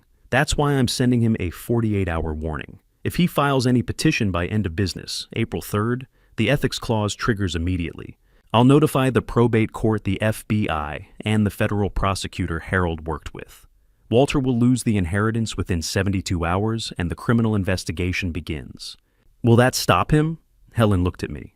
It should, but I've seen people make stupid decisions out of pride. She capped her pen. If Walter files, he's betting that a judge will side with him over a dead woman's wishes. That's a bad bet, but ego makes people reckless. David Morrison stood and walked to the window. What about Victor? He's not going to sit still. Victor's smarter than Walter, Helen said. He knows the trust blocks him. He'll try to work around it, buy adjacent parcels, lobby the drilling commission, file nuisance complaints. But he can't touch this land, and Morrison Energy already has the lease. David nodded. We start site prep next week. First drill rig arrives in May. Helen gathered the documents. Sam, I need to get this warning letter notarized and filed today. You'll have a copy by tonight. In the meantime, don't respond to Walter. Don't answer his calls. Don't engage. Let me handle it. What if he shows up here again? Call the sheriff. You have a no-contact order in place. If he violates it, he goes to jail. Helen zipped her briefcase. This is almost over.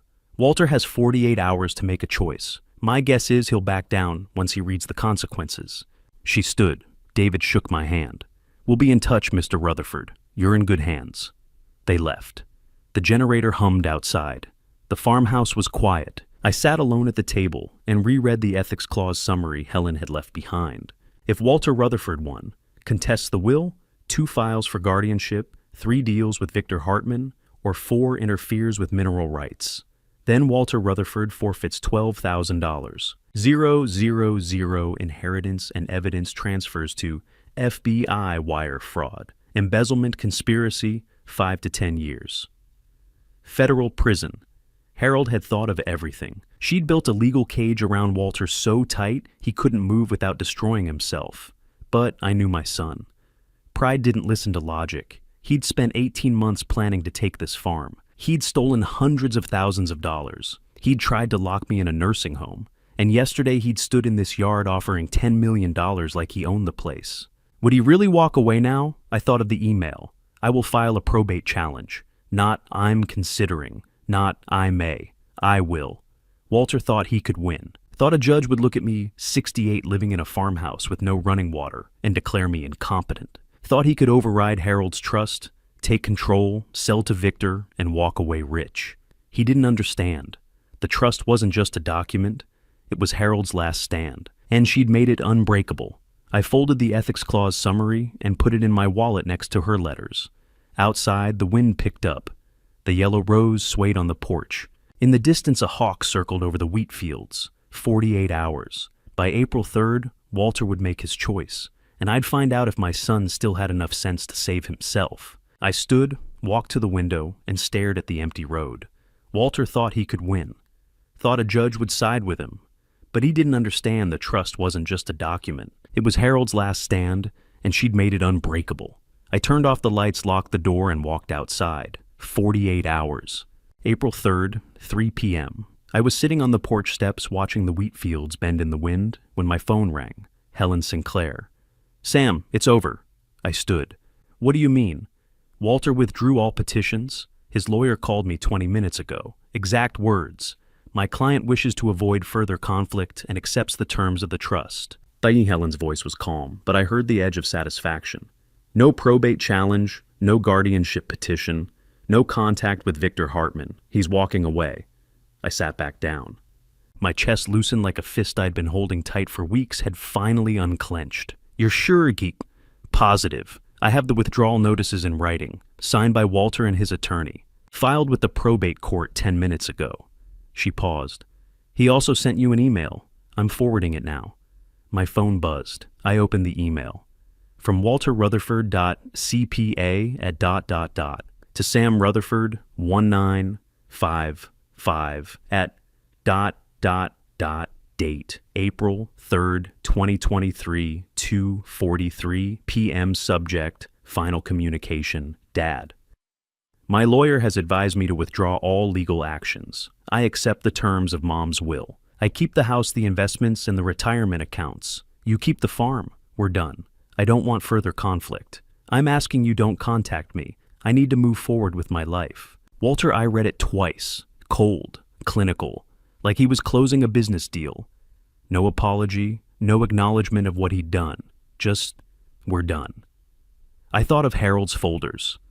The timeline, the surveillance photos, the emails to Victor, the Sunset Meadows contract signed while she was dying. I hit reply and typed. Walter, you stole from your mother while she was bedridden and dying. You forged her signature, lied to banks, and conspired with her competitor to lock me in a facility so you could sell land that wasn't yours. You planned all of this 18 months in advance. You're not my son. Don't contact me. If you do, I'll have Helen file the evidence with the FBI regardless of the ethics clause. You'll lose everything and go to prison. I'm blocking your number. Don't test me. Sam Rutherford, I sent it. Then I blocked Walter's number, his email, and Jessica's number. Helen was still on the line.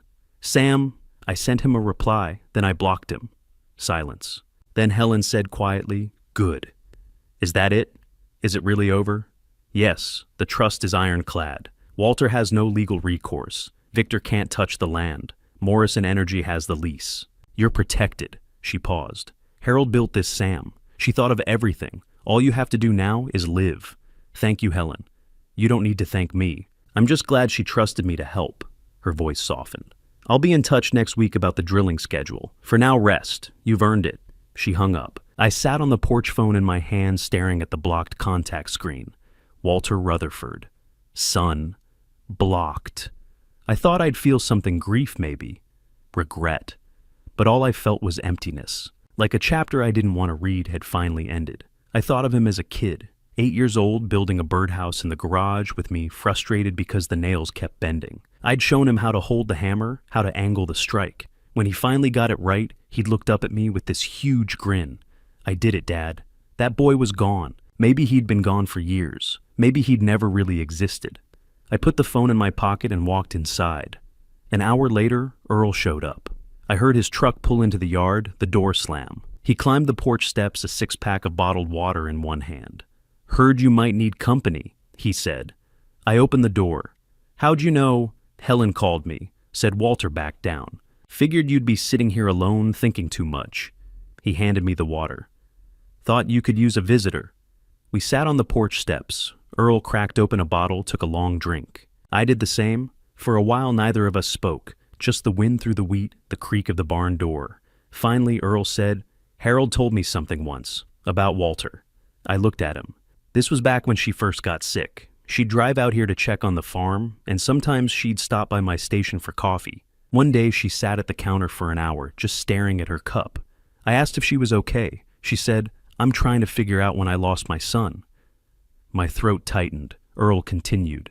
I told her maybe she didn't lose him. Maybe he just chose a different path. She shook her head, said, "Walter was born wanting more money, more status, more proof that he mattered. I thought if I gave him enough he'd be satisfied. But there's no enough. Not for him." Earl looked at me. Then she said, "That's his choice. Not my failure. Not Sam's failure. His." I stared at the wheat fields. I keep thinking I should have seen it, should have stopped it. "How?" Earl's voice was gentle but firm. "He's a grown man. He made his choices. Harold knew that." "That's why she didn't confront him. She knew he wouldn't change. So she built walls to protect you instead." I nodded slowly. "She spent 2 years doing it." "Yeah, and it worked." Earl drained his bottle. "Walter is gone. You're still here. The farm's yours. That's what she wanted." We sat in silence for a few more minutes. Then Earl stood, clapped me on the shoulder. "I'll check on you tomorrow. You need anything, call." "Thanks, Earl." He walked to his truck, paused at the door. "Sam?" "Yeah. Harold was proud of you. She told me that too." He climbed in and drove away. That night I sat at the card table with a pen and a notebook Earl had left behind. The generator hummed outside. The lantern cast warm light across the page. I wrote April 3rd, 2023. "Today I lost a son. Walter withdrew all legal challenges. He keeps the mansion, the investments, the $12 million. I keep the farm. We will never speak again."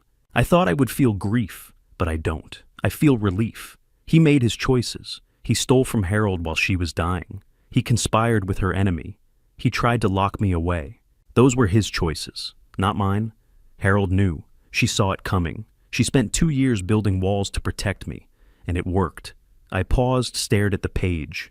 Then I wrote, "Today I gained a future, 800 acres, an oil field worth millions, a partnership that will let me live the rest of my life without fear. A legacy Harold left because she loved me. I'm 68 years old. I'm starting over.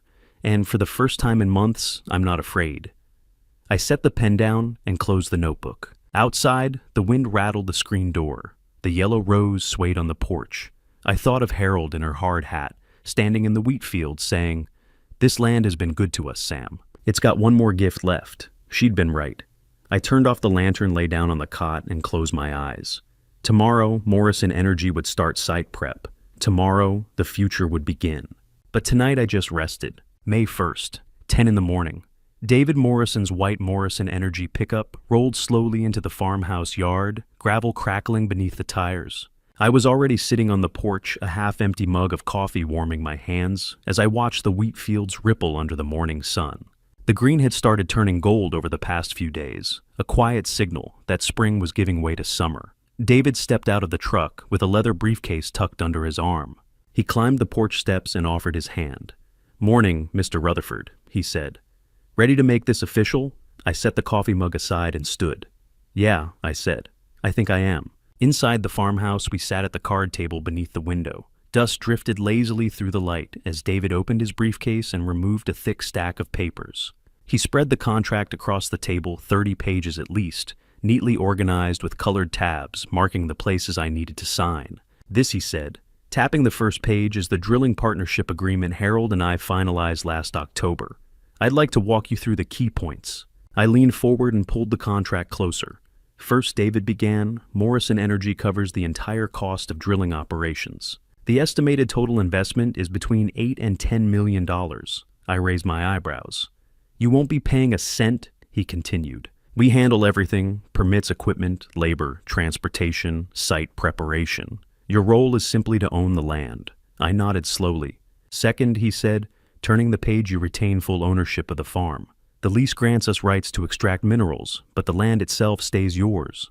If you ever decide to sell the property someday, the royalty agreement transfers with the deed. Okay, I said quietly. Third, David continued, you receive 75% of net royalties. He paused for emphasis. That's after operational costs are deducted maintenance transport taxes. It's an extraordinary percentage, frankly almost unheard of in this industry. He gave a small smile. Harold negotiated very hard for that. For a moment, I pictured her sitting across from him months earlier, thin from chemotherapy, pale but stubborn, refusing to back down. How much does that actually mean? I asked. David flipped to another page. The geological surveys estimate recoverable reserves around $25 million over the life of the field. Production could last anywhere from 20 to 30 years, depending on extraction rates. He looked directly at me. Based on current projections, you're likely looking at $2 to $3 million per year in royalties. 2 to 3 million. Every year. For a long moment, I said nothing. David turned another page. Fourth, he said gently, Harold arranged a temporary income structure to support you while drilling begins. He pointed at a section in the contract. There's a trust fund containing $500,000. It's being managed by Sterling Wealth. Beginning July 1st, it will generate approximately $4,200 per month. I blinked. That's your income during the drilling phase. Once production begins, likely about 18 months from now, you'll start receiving quarterly royalty checks, in addition to the trust income, $4,200 a month. More than double what my teacher's pension had ever paid. You okay? David asked. I exhaled slowly. Yeah, it's just a lot to take in. He nodded. I understand. But this is exactly what Harold wanted. He slid the final page toward me. I just need your signature here, here, and here. Once that's done, we file the agreement with the state, and drilling begins May 15th. I picked up the pen. My hand trembled slightly as I signed each line, but the signatures were clear. David added his own signature and carefully organized the paperwork into a folder before handing it to me. Congratulations, Mr. Rutherford, he said with a grin. You're officially an oil man. I let out a short laugh. I spent 40 years teaching history, I said. I don't know a thing about oil. David stood and shook my hand again. You don't need to, he said. That's what we're here for. He closed his briefcase. The crew will arrive next week. I'll keep you informed every step of the way. After he drove off, the farmhouse fell quiet again. I sat alone at the table staring at the contract. 75%, $2 to $3 million a year. $4,200 a month starting in July. Harold had built this. While I was holding her hand at night, reading to her in the dim light of the bedroom, she had been building a future I didn't even know existed. I carefully folded the contract and placed it inside the trunk beside her letters. May 15th, 7 in the morning. I woke to the rumble of diesel engines and the echo of men shouting across the fields. Pulling on my jeans, I stepped outside. The empty land behind the barn had transformed overnight. Flatbed trucks carried steel beams and drilling pipe. A crane towered over the site while workers in bright safety vests unloaded equipment. Nearly 20 men moved quickly across the field, setting up barriers and positioning machinery. A broad-shouldered man in his 50s approached me. You Mr. Rutherford? He asked. Yeah. Caleb Miller, site foreman. His handshake was firm. We're setting up the first derrick today. Should have it operational by the end of the week. That fast? He chuckled. Mrs. Rutherford already did 90% of the work. Permits were filed months ago. Geological surveys completed. Site prep mapped out. He pointed toward a cluster of orange survey flags 200 yards away. She picked that exact location herself. October 22nd, 2022. I stared at the flags. October, only weeks after she'd discovered Walter stealing from her. While she was gathering evidence and preparing legal traps, she had also been planning this. She was thorough, I said quietly. Caleb nodded. Best client I've ever worked with. He clapped my shoulder. We'll do right by her. You'll see. I spent the rest of the day watching the construction. By evening, the skeleton of the derrick rose 30 feet into the air, steel beams forming a towering outline against the sky. Around 6 o'clock, Earl pulled into the yard with sandwiches. We sat on the porch steps together while the crew bolted crossbeams into place. Harold would have loved seeing this, Earl said. Yeah, I said softly. Heard Morrison's hiring local workers too. 10 full-time jobs, 20 seasonal. That's good. Earl grinned. My gas station's been busier this week than the last 6 months combined. He nudged my shoulder. You're a job creator now, Sam. I laughed. Never thought I'd hear that. We sat quietly as the sun sank behind the wheat fields, the derrick silhouetted against a sky burning orange. July 25th, 2 in the afternoon. I was repairing the porch railing when a shout rose from the drill site. Then another, then cheering. I dropped the hammer and hurried across the field. The entire crew had gathered around the base of the derrick. Men were slapping each other's backs, laughing and shouting. Caleb saw me approaching. We hit it, he yelled. I pushed through the crowd. At the base of the derrick, a black liquid flowed into a metal collection tray. Thick, shiny, unmistakable. Oil. Caleb grinned like a kid. Preliminary estimate 800 barrels a day. That's strong production, Mr. Rutherford. Real strong. I stared down at the dark pool. It didn't look like $2 million a year. It looked like mud, but it wasn't mud. It was my future. How long until full production, I asked. 6 weeks to complete extraction systems, Caleb said. But your first royalty check should start coming in about a year. Around me, the crew celebrated high fives, laughter, someone cracking open a cooler of beer.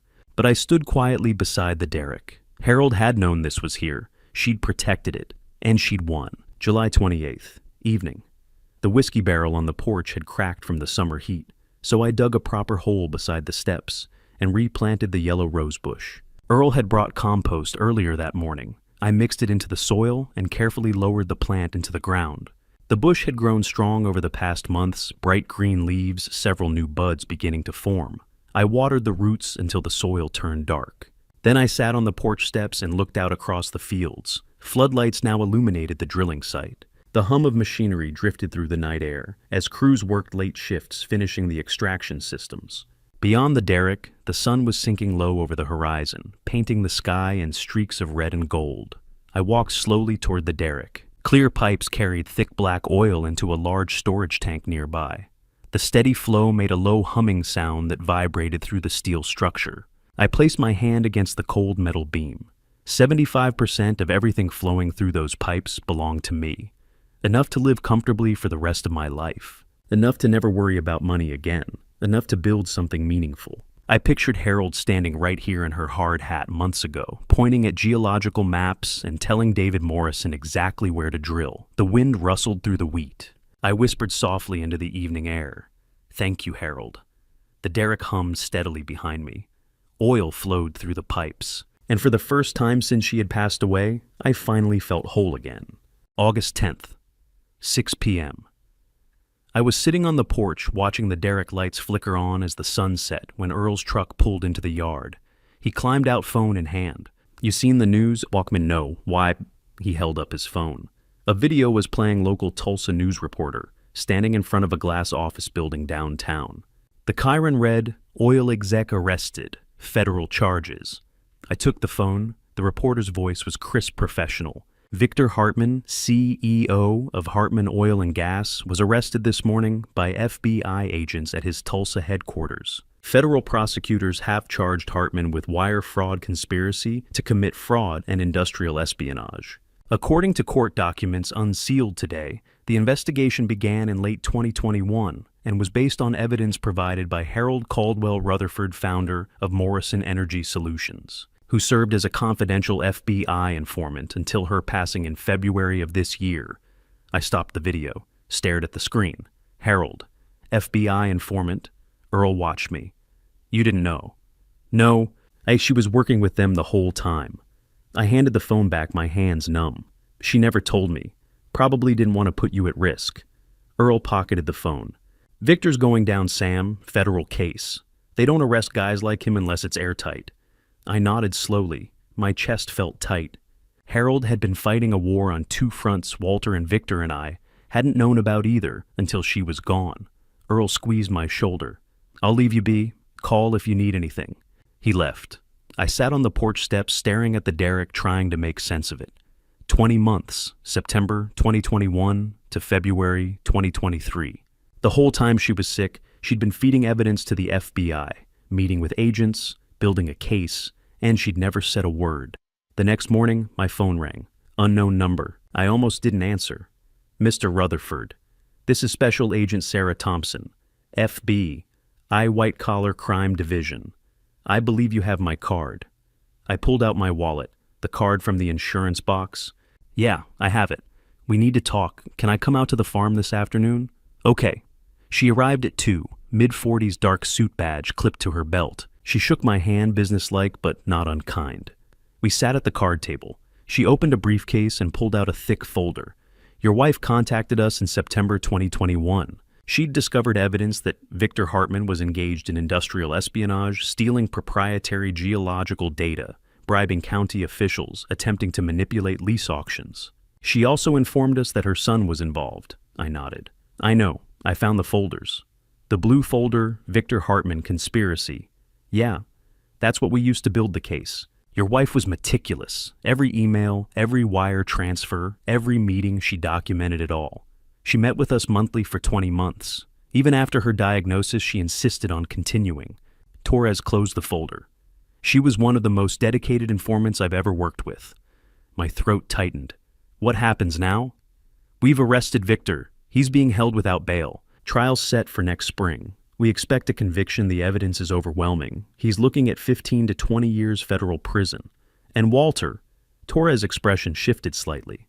We approached him 3 days ago, offered immunity in exchange for testimony against Victor. He accepted.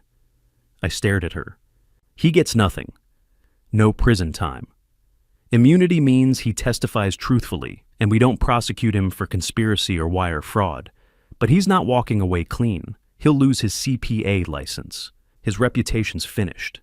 And if he lies on the stand, the immunity deal voids and we charge him with perjury on top of everything else. I nodded slowly. Walter would testify. He'd throw Victor under the bus to save himself. It was exactly what I expected. We'll need your testimony too, Torres said. You're a victim, the embezzlement, the guardianship scheme, the nursing facility contract. Your testimony corroborates your wife's evidence. When? Next week. We'll depose you at my office in Oklahoma City. Shouldn't take more than a few hours. Okay. She stood, handed me her card again. If Walter contacts you, don't engage. Let me know immediately. The immunity deal prohibits him from interfering with witnesses. He won't contact me. I blocked him. Good. She shook my hand. Your wife did an incredible thing, Mr. Rutherford. She protected you, built a case, and took down one of the most corrupt operators in Oklahoma oil. You should be proud of her. I am. She left. I sat alone at the table, staring at the folder she'd left behind, a copy of Harold's FBI statements, transcripts of her meetings, photos of Victor's office emails between Walter and Victor. 20 months. She'd carried this alone. August 13th. My phone rang. Blocked number. I let it go to voicemail. Dad, it's Walter. I need to talk to you. The FBI came to me. They're offering immunity if I testify. I don't know what to do. Can you call me back, please? I deleted the voicemail. August 18th, Helen called. Sam, I wanted you to hear it from me. Walter signed the immunity deal. He's testifying against Victor in exchange for no prison time. But the state bar revoked his CPA license this morning. He's also been fired from his consulting firm. It's all over the Tulsa Business News. Good. There's more. He tried to sell the Southern Hills house. No buyers. The scandal's attached to his name now. He's radioactive. I thought of the mansion, the mahogany table where Helen had read the will, the office Walter had demolished. He made his choices. Yes, he did. Helen paused. How are you doing? I'm okay. Oil production's on schedule. Yeah, Carlos says we're on track for first royalty checks next summer. Good. I'll check in next month. She hung up. I stood, walked to the bedroom, and pulled open the drawer of the card table. Inside was the last photo I had of Walter High School graduation, 1993 cap and gown, grinning at the camera. I'd kept it through everything. Through the eviction, the POA, the confrontation. I'd told myself it was a reminder of who he used to be, but that boy was gone. Maybe he'd never existed. I tore the photo in half, then in quarters. I walked outside and dropped the pieces into the burn barrel Earl had set up last month. I struck a match, dropped it in. The photo curled and blackened. Smoke rose into the evening air. I stood there watching it burn and whispered, "You chose your path. I chose mine." The smoke drifted across the wheat fields. The derrick hummed in the distance. The yellow rose swayed on the porch. I turned and walked inside. Tomorrow I'd drive to Oklahoma City and give my testimony. Tomorrow I'd help put Victor Hartman in prison. But tonight I was done with Walter, for good. September 15th, 2024. The mail carrier knocked on the farmhouse door at exactly 10 in the morning. I wasn't expecting anything unusual. Most days the mailbox brought nothing but routine utility bills, advertisements for tractor parts, flyers from farm supply stores. But today she stood on the porch holding a thick certified envelope. "Mornin', Sam," she said. "Mornin'." She handed it to me. The envelope felt heavier than normal mail official somehow. The return address read, Morrison Energy Solutions, Tulsa, Oklahoma. I signed the receipt on her clipboard. When she drove away, I closed the door and walked back to the card table beneath the window. My hands were already trembling when I tore the envelope open. Inside were two things, a check and a 2-page royalty statement. I unfolded the report first. The heading was crisp and formal. Morrison Energy Solutions, royalty statement, period. Q, 2/20/24. April 1st to June 30th. Property, Rutherford Farm. Section 14. Township, 25. North Range, 8 East, Osage County. Oklahoma below, that were the numbers. Production 72,000 barrels, average price per barrel $68. Zero. Gross revenue, $4,896,000. Operating costs, $1,200,000. Net revenue, $3,696,000. Stanley Rutherford royalty, 75%, $2,772,000. I stared at the final line, $2,772,000, for 3 months. My eyes drifted slowly to the check. It was real blue Morrison Energy logo in the corners, crisp paper, my name typed neatly across the payee line, $2,772,000. Zero. I set it down carefully on the table, almost afraid the number might disappear if I blinked too hard. For nearly 20 minutes, I didn't move. Outside, the generator hummed steadily.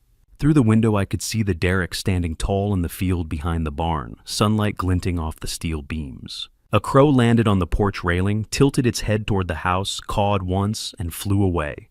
Finally, I reached for my phone and called Helen. She answered on the second ring. "Sam, everything okay?" The check came. The royalty check. Her voice brightened. "That's wonderful news. Congratulations." "Helen," I said, slowly staring at the number again. "What am I supposed to do with this?" She paused. "What do you want to do with it?" I turned my head toward the window. The derrick hummed quietly in the distance. The wheat fields rolled toward the horizon. The yellow rosebush at the corner of the porch was blooming again, bright against the autumn sky. "I want to do what Harold would have done," I said. Helen's voice softened. "Then I think you already know the answer." And I did. November 2024. I sat in Helen's office with a yellow legal pad covered in scribbled notes. She had invited another attorney to the meeting, a non-profit specialist named Laura Brennan. She was in her 40s, sharp-eyed, efficient, and clearly used to dealing with large charitable funds. "You're absolutely certain about this?" Laura asked. $1 million is a serious starting commitment for a foundation." "I'm certain," I said. "All right," she said, leaning forward. "Tell me what you're envisioning." I flipped to the first page of my notes. 3 pillars, I said. Laura wrote the words down. Education, business, health. "Explain," she said. "Education scholarships first." I continued. $5,000 each for students in Osage County who want to go to college but can't afford it. Priority fields, science, engineering, business. I paused. Fields Harold worked in. Laura nodded approvingly. "That's straightforward to administer." She wrote a few more notes. "What's the second pillar, small business grants?" She raised an eyebrow. "How much? $20,000 each." Her pen stopped briefly. "No interest," I added. "No repayment required." "What's the condition?" "They hire locally," I said. Laura nodded. "We can structure those as conditional forgivable loans. That protects the foundation while encouraging growth." She looked back up. "And the third pillar?" I leaned back in the chair for a moment. "Cancer support." The room went quiet. Harold fought cancer for 18 months, I said quietly. I watched the bills pile up, treatments, medications, travel to specialists. I shook my head. A lot of families can't afford that fight. Laura's expression softened. So, you want to help cover medical costs, medical bills, travel, lodging for families who need to stay near treatment centers. She nodded slowly. That will require hospital partnerships and verification systems. Then let's build them, I said. She smiled faintly. That's what you're paying me for? Right, exactly. She flipped to a fresh page. What's the seed funding? $1 million to start. Helen leaned forward slightly. Sam, she said, with your quarterly royalties, you'll likely add another $10 million to the foundation within 2 years. Good, I said simply. Then we can help more people. Laura closed her notebook. One last question. What's the foundation called? I didn't even hesitate. The Harold Caldwell Rutherford Foundation. April 12th, 2025. The Osage County Community Center was packed. At least 150 people filled the folding chairs, students, parents, teachers, local business owners. A large banner stretched across the stage. Harold Caldwell Rutherford Foundation, First Annual Scholarship Awards. Backstage. I stood with my hands in my pockets, peering through the curtain. 50 students sat in the front rows. 50 teenagers wearing their best clothes, nervous, hopeful, excited.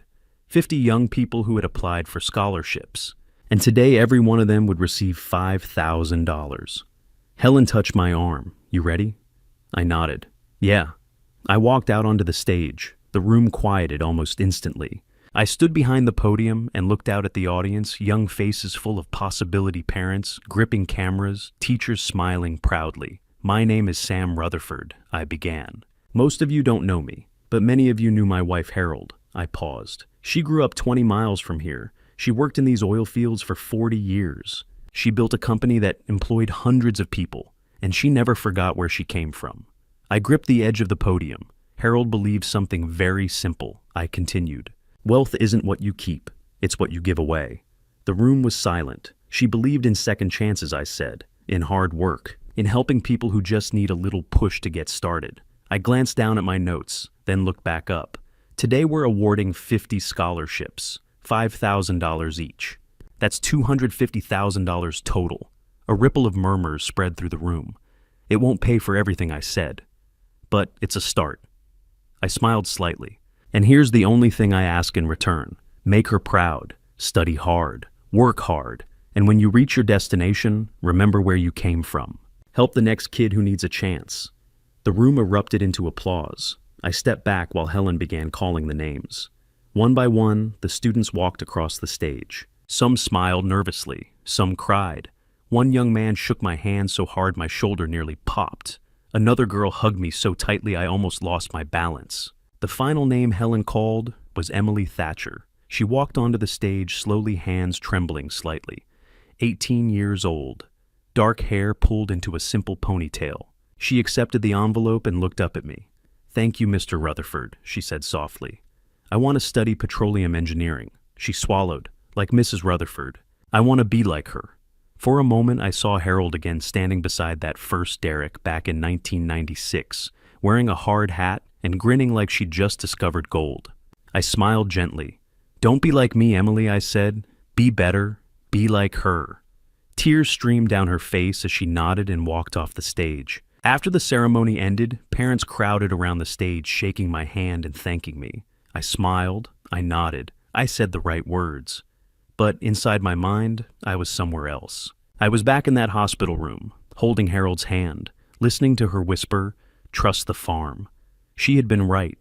The farm had given me everything. And now, I was giving it back. That night, I stood on the farmhouse porch again. The derrick lights blinked steadily in the distance. Beside me, the yellow rosebush swayed in the evening breeze, fully in bloom, bright as sunlight, even in the fading light.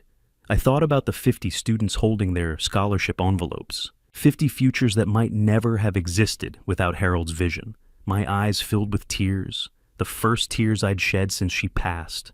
I whispered softly into the wind, "Harold, this is your legacy." The breeze carried my voice across the fields. The derrick hummed, and for the first time in 2 years, I knew I was finally living the life she had built for me, and making sure it mattered. February 28th, 2026. Dawn. I stood in the rose garden, breath misting in the cold air. 70 years old today. 3 years since Harold passed. The garden had grown. 50 bushes now planted in neat rows along a stone path Earl had helped me lay last summer. At the center stood a wooden bench, simple but sturdy, with a brass plaque bolted to the backrest, Harold's Garden. It was late February. The roses were dormant bare branches dark against the gray sky. But if you looked close, you could see the buds forming tiny green tight as fists. In a month, they'd bloom. Yellow bright as sunlight. I sat on the bench and looked out at the farm. The derrick stood tall in the east field lights blinking steady. Beyond it, the wheat was winter-planted ankle-high and green. The farmhouse had a new roof, new windows, a generator that didn't sputter out every third night. The barn had been rebuilt, red paint, straight walls, no rust. 3 years ago, I'd been 70 pounds lighter, homeless sitting in a guest room with an eviction notice and a rusted key. No money. No plan. Just Harold's voice in my head. Trust the farm. Now, the farm was worth $25 million. Oil royalties came in every quarter, $7.5 million a year, steady as clockwork. The foundation had given away $3 million, 150 scholarships, 60 business grants, 200 cancer patients helped with medical bills. I thought about Walter. Last I'd heard through Helen, who still tracked these things, he'd burned through $6 million, $3 million on cryptocurrency schemes that collapsed, $2 million gambling in Vegas, $1 million on a consulting firm that folded after 8 months. Now he was living in Phoenix selling used cars. Jessica had left him. The Southern Hills house had finally sold, but the money was gone. I didn't feel sorry for him. I didn't feel anything. Victor Hartman was in federal prison. 15-year sentence. He'd be 85 when he got out. If he got out. I heard footsteps on the gravel path. Earl appeared, thermos in hand. 75 now, moving slower, but still showing up every week. "Morning, Sam." "Morning."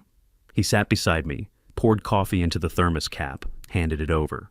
We sat in silence for a while, watching the sky lighten. "Heard from the university," Earl said. "Emily Thatcher is doing real good. Petroleum engineering, top of her class." I nodded. "That's what this is all about. Harold would be proud." "Yeah." Earl finished his coffee, stood. "I'll let you be. Just wanted to check in." "Thanks, Earl." He walked back to his truck engine, rumbling to life gravel, crunching as he drove away. I pulled a pen and a folded piece of paper from my jacket pocket. I'd been carrying it for a week, not sure what to write. Now I knew. I wrote, "Harold, today is February 28th, 2026. 3 years since you left. I'm 70 years old. The farm is thriving. The oil field you found is producing $7.5 million a year. The foundation has helped over 400 people. Walter burned through his inheritance. He's selling used cars in Phoenix. Victor's in prison. They both made their choices. I miss you. I think about you every day. I see you in the yellow roses and the derrick lights and every scholarship check we send out. But I'm okay. I'm better than okay. You made sure of that. You spent 2 years building walls around me, protecting me, planning for this. And it worked.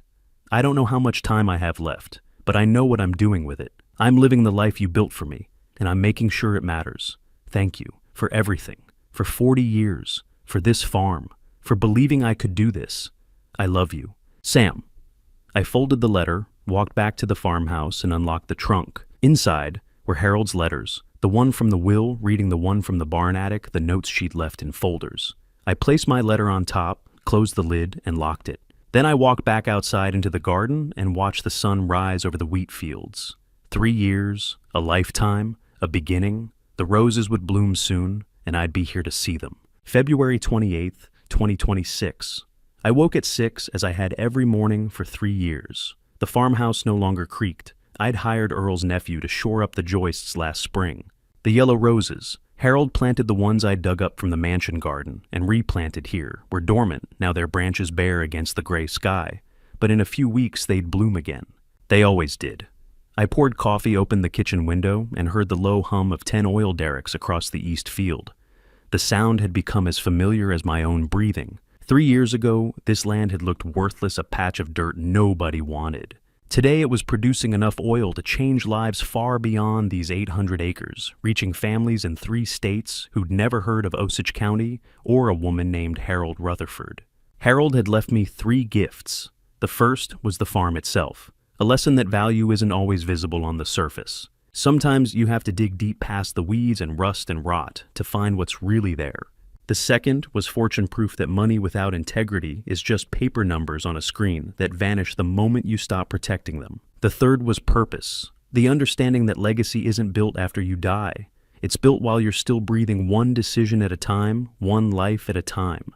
Walter had received $12 million in cash investments and property. He'd burned through $6 million in 2 years, $3 million on a cryptocurrency scheme that collapsed within 8 months. $2 million gambling in Vegas casinos, where they knew him by name. $1 million on a failed consulting firm that never landed a single client. His wife Jessica left him, last fall took their dog, and moved back to her parents' place in Edmond. Now Walter sells used cars in Phoenix, living in a 1-bedroom apartment he rents month to month, working for a dealership that pays him on commission.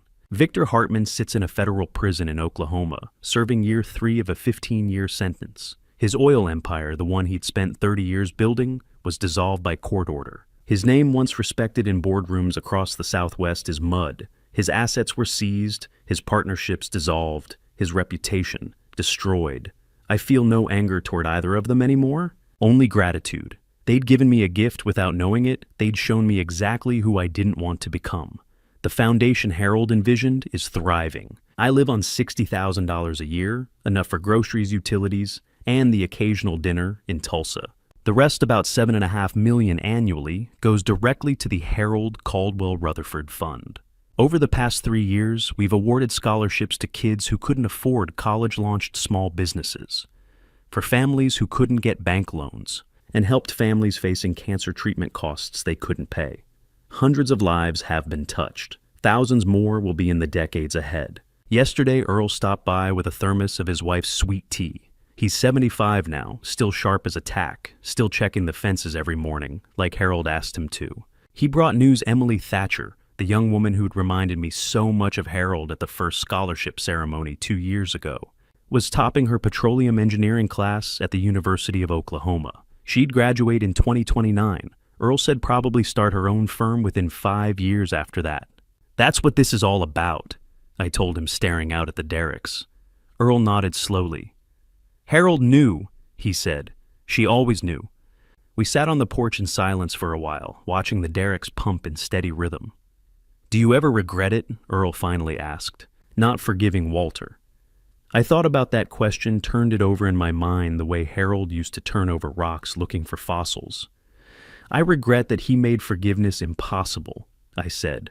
But I don't regret protecting what Harold built. She fought a war I didn't even know was happening. The least I could do was finish it. Earl stood to leave, clapped me on the shoulder with his calloused hand. She picked the right man, he said quietly. That evening, I walked out to the east field as the sun dropped low. Caleb Miller, the drilling foreman, Morrison Energy hired 3 years ago, met me by well number 11, the newest one brought online just last month. We hit 1,200 barrels a day on this one. Sam, he said, grinning wide enough to show the gap in his front teeth. Biggest strike yet. Your wife knew what she was doing. I stared at the black pool shimmering under the floodlights, the oil flowing steady and strong. 1,200 barrels a day. Harold had mapped this exact spot herself, 2 months before she died, marked it on a geological survey with a red circle and the words, "Drill here first." She'd known it was here all along. She'd be proud, Carlos said softly. I nodded, unable to speak. My throat was too tight. In the field's northeast corner stands a granite plaque we installed last spring. Harold Caldwell Rutherford, 1959 to 2023. Geologist, visionary, wife. Beneath her name, the words she'd written in her final letter. She trusted the farm, it trusted her back. I knelt in the dirt-brushed dust from the stone with my sleeve and placed a dried yellow rose at its base, one I'd pressed last summer between the pages of her old geology textbook. The wind picked up, carrying the scent of diesel and soil and something else I couldn't name. For a moment, I felt her beside me, not in any mystical way, but in the work we'd done together, the lives we'd changed, the legacy we'd built, one scholarship and one well at a time. Tomorrow, I'll drive into Tulsa for the Foundation's quarterly board meeting. We'll review scholarship applications, approve business grants, plan next year's ceremony. Emily Thatcher will probably be there. She volunteers now, mentoring younger students the way Harold once mentored her. Walter will still be in Phoenix selling cars. Victor will still be in prison staring at concrete walls until 2038. And I'll keep waking at 6, walking the garden, checking the wells, writing letters to Harold that no one will ever read but me. 3 years ago, I was 68 homeless and holding a key to a farm I'd never seen. Everyone told me the land was worthless. They were wrong. The farm wasn't the treasure. The fight for it was. And the man Harold loved had learned at last to trust not just the land, but the woman who'd seen what he could not. And the farm had trusted him back. I'm 70 years old now, and when people ask what this family story taught me, I always give the same answer: don't make the mistake I did. Don't wait until a crisis forces you to realize what truly matters. Life has a strange way of revealing truth only when everything seems to be falling apart. And sometimes it's in those darkest moments that a person finally discovers who they really are. What happened in this family story might sound like a dad revenge tale, but the truth is, it was never about revenge. It was about protection. It was about honoring the woman who spent her final years quietly building a shield around me when I didn't even realize I needed one. Some people might call what happened justice, but for me, it was love. And if there's one lesson I can offer, it's this: never let family betrayal turn your heart bitter. Walter chose his path, and I chose mine. The difference is simple. I chose purpose over resentment. The deeper lesson behind this experience is something many people forget. Wealth without integrity is empty. Money is only a tool, never a trophy. What truly defines a person isn't how much they accumulate, but what they choose to do with it. Harold understood that better than anyone. She didn't just leave me land or oil beneath the soil. She left me a direction, a purpose, a way to turn hardship into something meaningful. If there is any kind of dad revenge hidden inside this family story, it's this: when people try to destroy you through family betrayal, the most powerful response isn't anger. It's building something so meaningful, so lasting, that their cruelty eventually fades into irrelevance. Because real victory isn't proving someone wrong. It's proving that goodness can still grow where bitterness once lived. Scholarships were created, businesses were launched, cancer patients found support when they needed it most. That to me is the true answer to family betrayal. And faith plays its part too. The Lord works in ways we often don't understand at first. Harold's illness once looked like the end of everything, but in truth it became the beginning of something greater. Sometimes all we can do is trust. Trust in God, trust in the people who truly love us, and sometimes even trust in the ground beneath our feet. This story may be ending here, but your story is still being written. Protect the things that matter most. Build something that outlives you. And when life confronts you with betrayal, as it eventually does for many people, remember that you always have a choice. You can choose bitterness, or you can choose purpose. Thank you for walking this journey with me. Now go out and build your own legacy. Make it something that truly matters. And before you leave, I'd really love to hear from you. What would you do if you found yourself in Sam's situation, discovering a hidden future while facing family betrayal from your own child? Share your thoughts in the comments. If this story resonated with you, please consider subscribing so you won't miss the next one. And just a gentle reminder, while this narrative draws inspiration from real themes like inheritance, oil field fortunes, and personal conflict, some elements have been dramatized for storytelling purposes. If this kind of content isn't for you, feel free to explore other videos that might suit you better. Either way, thank you for being here and spending this time with me.